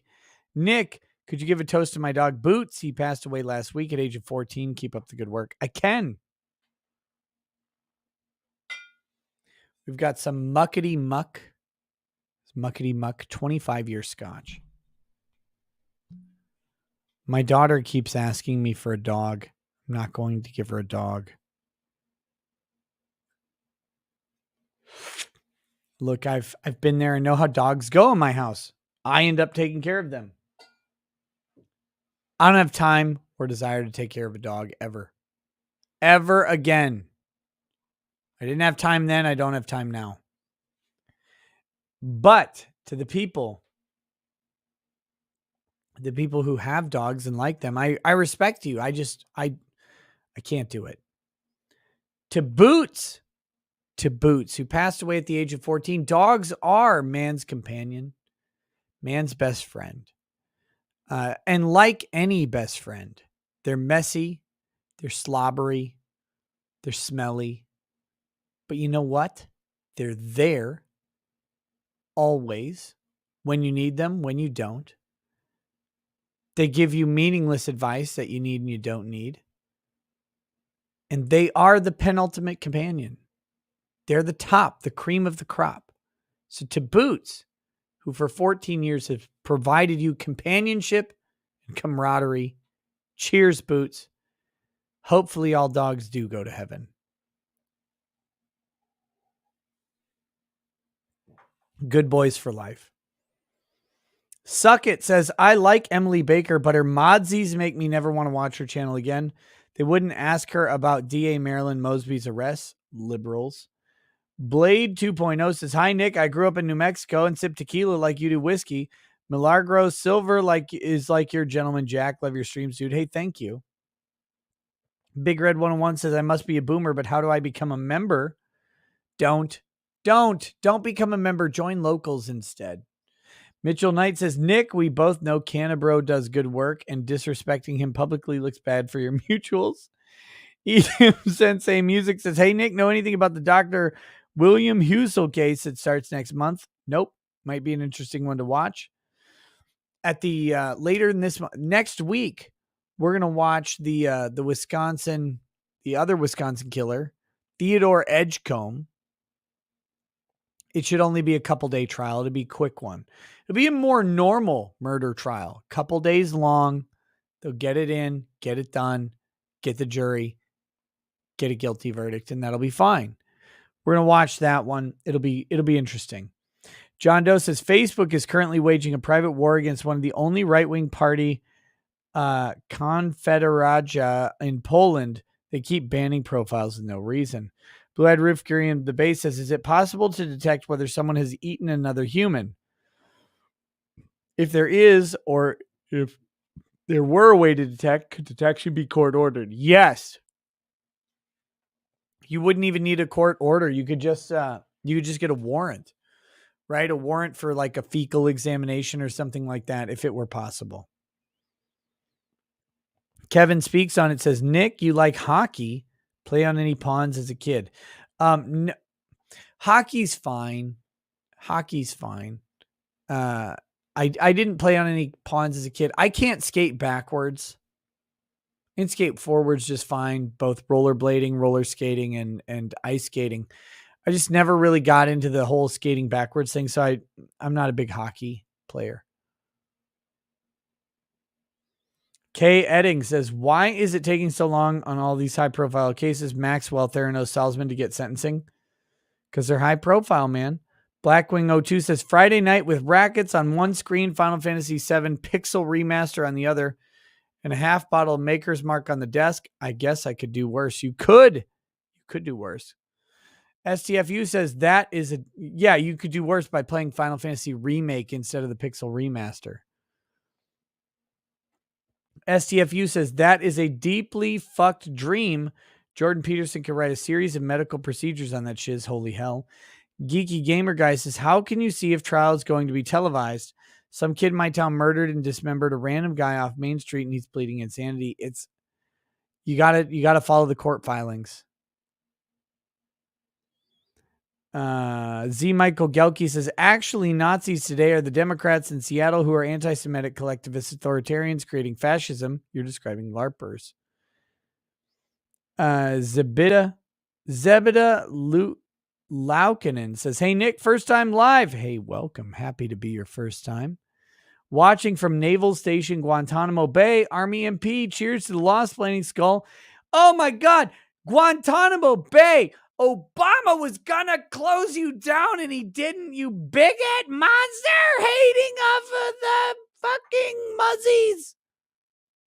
You Muhammad massacring monster.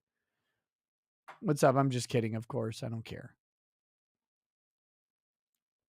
Vernon Copeland says, I can't be racist. I love Black Bush. Bushmills Irish whiskey. Do you drink Irish whiskey? My favorite is the Yellow Spot. Yellow Spot Irish whiskey is good. Green Spot's fine, but I like Yellow Spot. Stephen Oglesby, read that one. Ryan King says, it's compulsory jury duty tyranny. Yes. Chevy Dirty Max says, motion for mistrial based on horrid bow tie. Patrick Allen says, Chaz is justified. Mom and dad were Biden-Harris supporters and had sign in garage. Ishales and Williams says, the very best theater. The very best theater. Uncivil Law says, a tux is black tie. A more formal option is white tie. Look it up, heathen. Very racist of Uncivil Law to say that. I don't know why he would do that. Timothy Brown says, how does the mental health industry move forward in a world with no clear baseline? Same as we all do, buddy. They just make it up as they go along. Just make it up as they go along. Look, the mental health industry is fucked. It's a complete joke.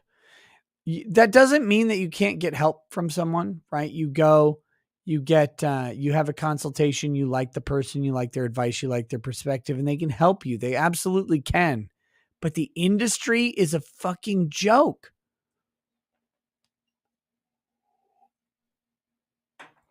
Nez Quick, welcome to Paralegal Status. Mid-tier Alpha says, Mutt Power. Tall Skinny Geek says, do you have any siblings? I recently disowned my ex-brother. Oh, that's the questions for the brother. Brandy, welcome to Paralegal Status. Jay Wolfenstein says, Chandler should take the stand and confess. By this point, everyone is so convinced that everything coming out of his mouth is BS, they might assume that's a lie, too, and acquit him. Z. Michael Gelke says, having to testify against your own brother in the murder of your parents, oof, the biggest of oofs. Ruski says, my wife caught the Rona in early 2020. 2 years later, she still can't eat most meats because of the taste. Hope you have better luck. Me too. SoCal Patriot says, she asked if dad believed in banks. Chandler claimed they took $2,000 in cash with them. Look, I might believe in banks and still have a lot of cash. CW, I didn't skip your super chat. I'm getting to it. Bad Dragonite says, Nick is one of the few people alive who will say, I hate the taste of fried food, then immediately start sobbing. Fried food's fucking great. It's the best. Oh, that crispy fried chicken skin. And it's gone. Taken from me by Anthony fucking Fauci. Ryan Bibb says, Jane's testimony is worth a listen. Z Game says, Jeffrey Dahmer, the people nomer. People nomer. Bad Dragon says, new defense strategy. A Wendigo did it. Amateur Ant says, I'm starting to believe Bigfoot killed the parents. It would explain many things. Blazecast says, this dude convinced his psycho brother to do this. Get locked up so he actually gets the money, leaves his fiance, runs away with the girlfriend. Amateur Ant says, Wilford Brimley needs to be questioning the brothers about this so this could be called diabetes diagnosis. Jason McConnell says, formal is tails or morning suit. My sister Masonic Lodge is in Mound, Minnesota. Master wears Bermuda shorts and a top hat. No dig, just different. God bless America. Wait, you're a Mason? Adam Hurst says, is it possible his parents committed suicide, then chopped themselves up, dumped their legs, and then put the rest of their bodies in the fireplace? Yes. Eldridge Blasted says, what's Cannibro's favorite band? Answer, Cannibal Corpse. Jason McConnell says, Palin style, I can actually see Minnesota and Michigan out my front window. Roaming is a bitch when the towers switch. One Step Too Far says, next tell Chizzer, damn it, Darnell, I'm roaming. Lucas Wallace, thanks for the donation. Ryan Bibbs says, you want Deputy Greg Leatherby, Dane County Sheriff's Office. Nick Stalkey, forensic scientist for the blood stuff. We eventually got there. Thank you, Ryan, for trying to help. Had I been more aware, I would have just listened to you instead of everyone else. Alex Scott Thompson says, I have audio advice that won't help you. Hit me up. Lucas, yeah, I'll do that immediately.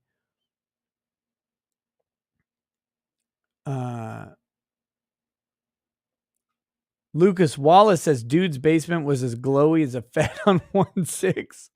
Mega Man Chronicles says, got tested positive Thursday for the virus. Took 2 hours to get seen just to get the test. Time to enjoy some quality content while I quarantine. Good luck, brother. For some people, it's really easy. For me, it was not fun, man. It was about a week to 10 days of feeling like shit. Absolutely shit. I did a couple streams during it. You can find them.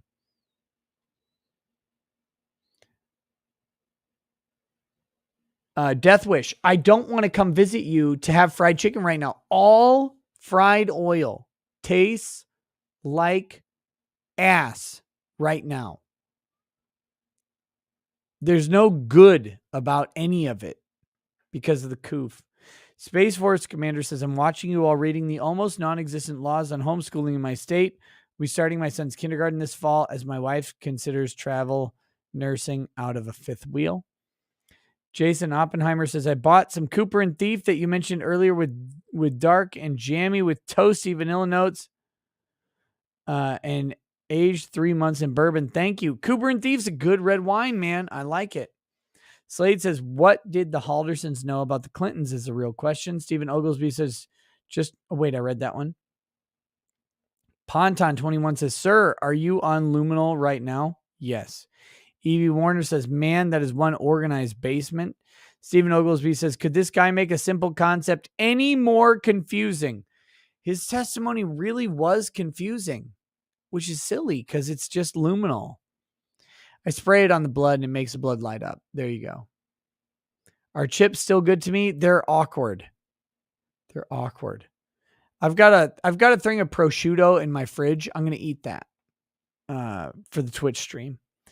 Gideon Yu says, cat, mom, and lesbian girlfriend, all clearly witches, enchanted poor Chandler and now enchanting the court to have the cover-up, the cannibal cabal, devious. FPS Bandito says, prosecution sucks. We need more semen questions. We need answers. Love you most. 326 says, Deputy Leatherby testified about fired bullets found in the basement. He was on the stand most of the day. It was painful. Sam Walter says, audio engineer here giving you 5 for finally figuring it out. It was just a weird thing. All my shit got reset on voice meter and on my Apollo. What is it? The Apollo console. I have an Apollo twin USB interface. And so all my shit, everything got fucking reset. So I had to try and fix that plus voice meter on the fly. That was the issue. All right, next. Janet Morgan says, who designed this house? MC Escher. Faith Bear says, drag the bodies all around the basement. Why not stay in one area? Or is he like a dog that wants to walk away with the bone to munch? He had to burn them. Try to burn them. Hall Peril says, did you know the PM of Israel was caught going out to gay nightclubs? Google dancing Israelis to learn more. Uh-oh. Rice says, love the show and appreciate you bigoted work, Ricada. I live in Sault Ste. Marie, Michigan for years and get welcome to Canada text every time I visit. Evie Warner says, thoughts on Avenatti suing Federal Bureau of Prisons for $94 million. I wish creepy porn lawyer would just go to jail already. Look, Michael Avenatti needs to go to prison forever. He's a fucking shyster. He always has been a shyster. And he just got caught. He got caught. Fuck him. Fuck him. You make lawyers look bad because you are bad. By the way, when everybody knew that that Avenatti was a piece of shit, Mark Zaid, the weirdo lawyer in Washington, D.C. was like, hey, Mike, you want to go catch a baseball game? It'll be so cool. Yeah, Mark Zaid's a piece of shit too. But Michael Avenatti is a criminal and he can go to fucking prison forever.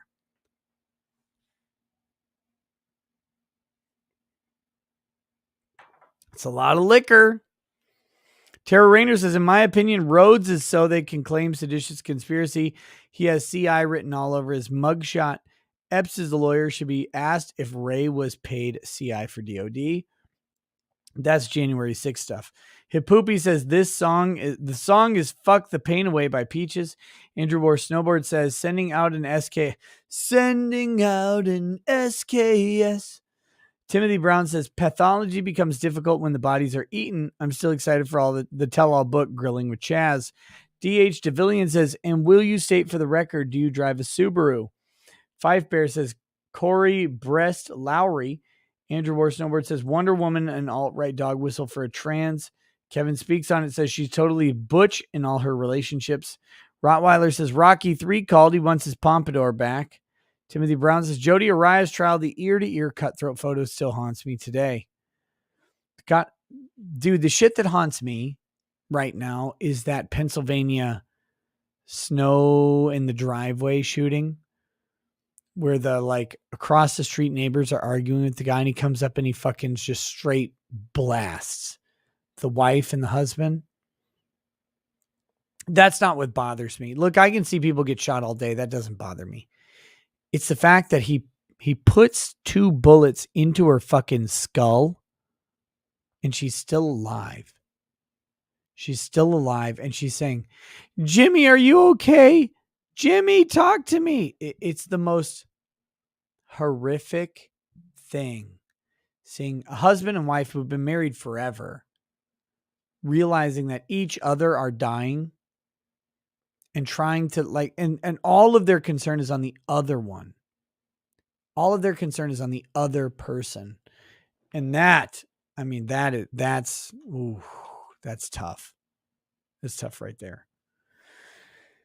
The God of Sleep 2015 says this bow tie woman has most certainly built a house. It was all tongue and groove and not a stud in sight. It went up lickety split. Gross. Fife Bear says her hair looks like she got static shock from licking carpet. They seem like the instigators. Look, they may have been the instigators for the first shots.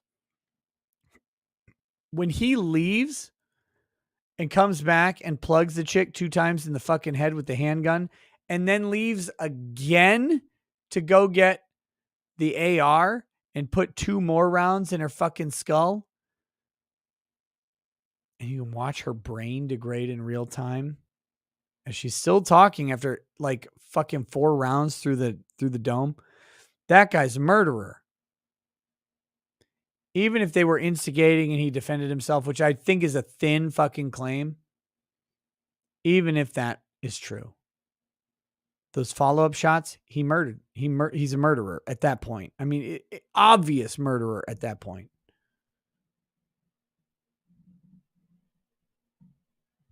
That's a hard video to fucking watch.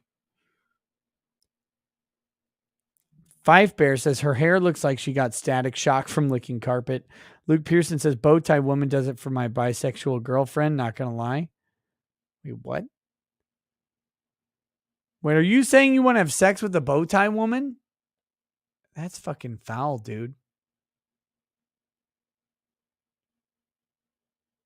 That's fucking disgusting. Broken Bishop says, bring back Sriracha or I'm calling Horatio. Sriracha's great. Sriracha's great. I was thinking about her today. I saw someone on Instagram. I was scrolling through Instagram and I got past like the posts of people you follow. And I got to this other Instagram. It was some nerdy chick or whatever. And I was like, is this Sriracha? It kind of looks like Sriracha.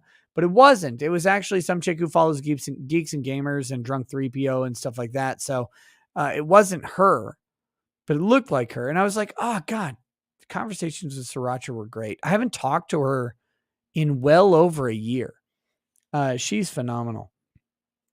She's phenomenal. And by the way, Asterios Kokonos, we have to say this. Asterios Kokonos, for all of the fuck ups and screw ups and shitty things he's done in his life, punched so far above his prodigious weight class. This is a fat fucking Greek weirdo. And yet,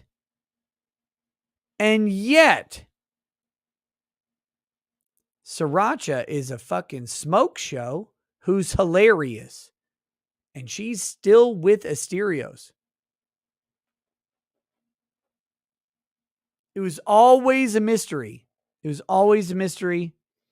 And Asterios, by the way, hats off to you, sir. You did it, man. You found the dream chick. Good job. Good job. Very few of us can claim that. Now listen, before anyone misinterprets this, Lady Rackets is my dream chick. Of course. Of course. I'm just saying objectively, Asterios punched well above his weight, and his weight is fucking fatso. So good job. Just Jenny says, I love your late night streams. I'm sold. How do I become a member and give you money? Just Jenny, locals, ricadalaw.locals.com. Please be a member over there. Don't do YouTube. Don't do it. If you want to give memberships on YouTube, I'm not going to stop you, but please be a locals member. That is the best place. ricadalaw.locals.com. Timothy Brown says, Howie the Duck. Anyone remember that movie? It was Howard the Duck. Yes. Nate Moe says, over under, this person owns 10 cats and lives alone with their cats. She owns way more than 10 cats. Nathan Stang says, oh my God, is that old school Tucker with the bow tie testifying? Christy S says, found the medical examiner's art on their Instagram page. Interesting. At Corian Art. New dislike button says, it's 1:30 for you and 2:30 for me. Just watch extended edition of Lord of the Rings Fellowship of the Ring. Clicked on the vid just to see Rachel Maddow on the stand. Eldritch Blast, it says this case has had some cool twists, but 90% of it has been a bore. I imagine the true crime nuts are loving it, though. True crime is more degen than Yowie. Yes, true crime is disgusting. Deathwish says, wait, Sriracha's a smoke show need pictures? Just go find Sriracha. I don't know where her pictures are. Butcher.cs says her hair is like Christopher Walken's, but turned to 11. Emulator Retro, thank you for the donation. Fife Bear says 5.5 inches is average for sleuts. I mean, Sut. Fwar says salt encrusted marathon dad.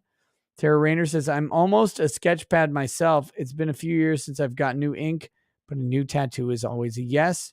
Broken Bishop says, Ethan Ralph could be Drexel's entire 2.5 some. Yes, because he's a midget and he's fat enough for 1.5 people. Amazing. Amazing. Tara Rayner says, here's a visual. The gunt flat on the opposite side. We call it a BAC, back with a crack. Kyle Bogue says, rip Ricada's YouTube channel. Tara Rayner says, DA, were the gunshots fatal? No, the gunshots weren't fatal. The torso was still alive. We had a feck of a time restraining the SOB. Jonathan Bradley says, I live in Houston now. Love the barbecue. Grew up in Georgia. My only complaint about Texas barbecue is that no one has or even knows what Brunswick stew is. Look, just enjoy the meat. Go to Killen's. Jonathan Bradley, go to Killen's Barbecue in Houston. Great barbecue, but also great bread pudding, if you like bread pudding, which is not related to barbecue, but it's good. It's good. And also, please eat a kolache for me, you motherfucker. New dislike button says, I'm 22 and can grill a mean steak and chicken, but can't cook. Do what my father never did and teach me, please. New channel idea, Law of the Kitchen. If you are on Locals, I do cooking streams, very basic, simple cooking stuff. You just cook with me, no cuts, no edits. It's a live stream. We just cook some shit. It's fine. It's good. It's easy. Just Delightful says the medical examiner does queer art. Check her Instagram. Otto Rommel. Fuck, we're almost there. Says, how about Darby potatoes? Hash brown potatoes and a block of Velveeta cheese baked in a casserole dish. I try and avoid cheese since the lactose intolerance. I'll have it sometimes, but I mostly avoid it, so I wouldn't know. Eric Winberg says, hit the store every 4 days for veg in a bottle. Pretty much. Yeah, actually. Neo Amish Podcast says, right now I have 1, 2, 3, 4, 5, 6, 7. I have seven bottles that are at some level of drunk, and I have 2 special bottles reserved, and I have a moonshine. So I'm at like 10 total bottles of liquor. I don't need any more right now. I'm in a good spot. Neo Amish Podcast says, I woke up in Portage, Wisconsin pretty regularly. Pretty confident that whole town took a nibble of Cannibro's parents. Weirdest people ever. Tortheo says, hating Jackbox. Susan, ban this big-nosed lawyer. I don't hate Jackbox. I just don't like playing it at all. For me. You guys can love it. I know a lot of people have fun with it. I don't. CW says, you wouldn't last 2 minutes in front of the God Emperor Leto II at Treats. God bless you, sir. Tortheo says, no dogs. Susan, please ban rackets twice. I had dogs. Dude, I travel too much. I go visit parents. I go visit in-laws for too long. I'm not bringing a fucking dog with me. No, thank you. Other people can have dogs. I don't hate them. Big Red 101 says, fair enough. I did join locals instead. Good job. Timothy Brown read that one. Carly Collette says, all this talk about fried food and how much you love it just to turn around and rip on us Minnesotans. Tisk, tisk. Look, Southern fried food is better than Northern fried food. It always was. It always will be. Angry Bainling says, Nick, try eating only terrible food for a month. Maybe then the taste of fried food will be better appreciated as a palate cleanser. How about that? It's the COVID, dude. It makes it taste rancid, no matter what it is. Bad Dragonite says, what if they just wear masks to pretend to be ninjas? E. Poindexter says, I'm raising a glass of the Macallan 12 double cask to recovering from the vid, enjoying the live shows, but get some sleep, man, or not. Free choice, right? I don't have time to sleep. I ain't got time to sleep. Tom Bombathrill says, have you tried frying things in tallow? I did bacon grease today. I have some tallow, some beef tallow. I'll try it, but I did bacon grease today. It was bad. Bad. Random 11 says, what do you do with the cats while traveling? Cats are easy. You just have someone come over and feed them. Very simple. Timothy Reaver says, try washing your tongue with warm soapy water. Bad Dragon says, tattoo idea, balls for life on forehead. Angry Bell Sprout says, how do you put earbuds in wrong? I don't. This is the way they're supposed to be. Angry Bainling says, you don't have a dream chick because you don't sleep. Jonathan Bradley says, bread pudding and Kolache Factory are new vices of mine. We'll check out Killen's. Google what Brunswick stew is if you've never had it. I will. By the way, if you go to Killen's, get the fucking burnt ends. Get the burnt ends. There's some Jonathan Bradley, real quick. There is a place in Houston that takes Killen's brisket and makes kolaches out of it. I don't remember. It's somewhere near Killen's. Killen's delivers brisket every morning. They chop it up and they put it in kolaches. I've never had it. I read about it and I cried for 24 straight hours because I can't have it. All right, that's it, guys. Thanks for joining me. I'll be on Twitch making stupid decisions with my life by playing on Twitch instead of going to bed. Hope you join me over there for probably some Diablo chat. Don't even at me. If you ask me to do anything else, fuck you. I'm going to play Diablo because I don't even know where I am. Peace.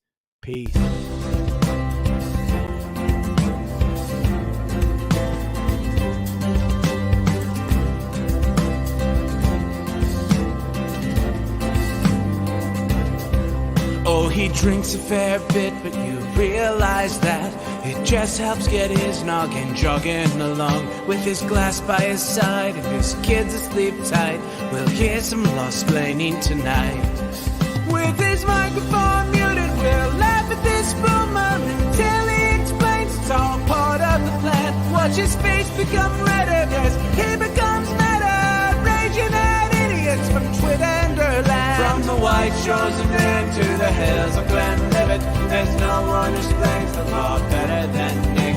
So pour out a glass for the ones who have passed, make the law what we have now. Oh, his lady is fair, and she handles herself with the grace of one who has borne many children. As the wife of a lawman, she makes sure that he has the time and the place to provide for them there. So pour out an Ardbeg, a Balmore, a Lethbrook. The spirits flow as the ones who get unemployed. So pour out a glass for the tea post on Twitter as we hear lost planning tonight. From the white shores of Nan to the hills of Glenlivet, there's no one who explains the law better than Nick. So pour out a glass for the ones who have passed to make the law what we have now. Oh, the guests are all plentiful, from Dundee to Drexel. They bring their perspective and spice to the mix. But the reason we're here and the one that we cheer is the one who is showcasing us his career.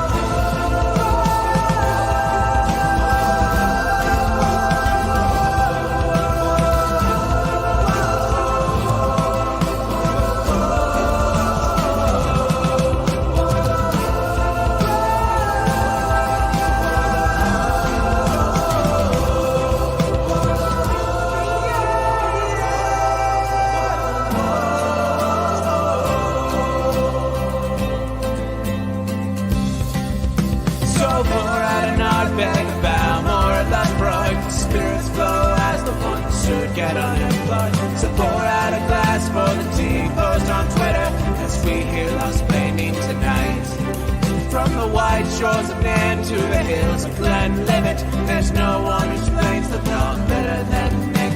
So pour out a glass for the ones who have passed to make the law what we have now.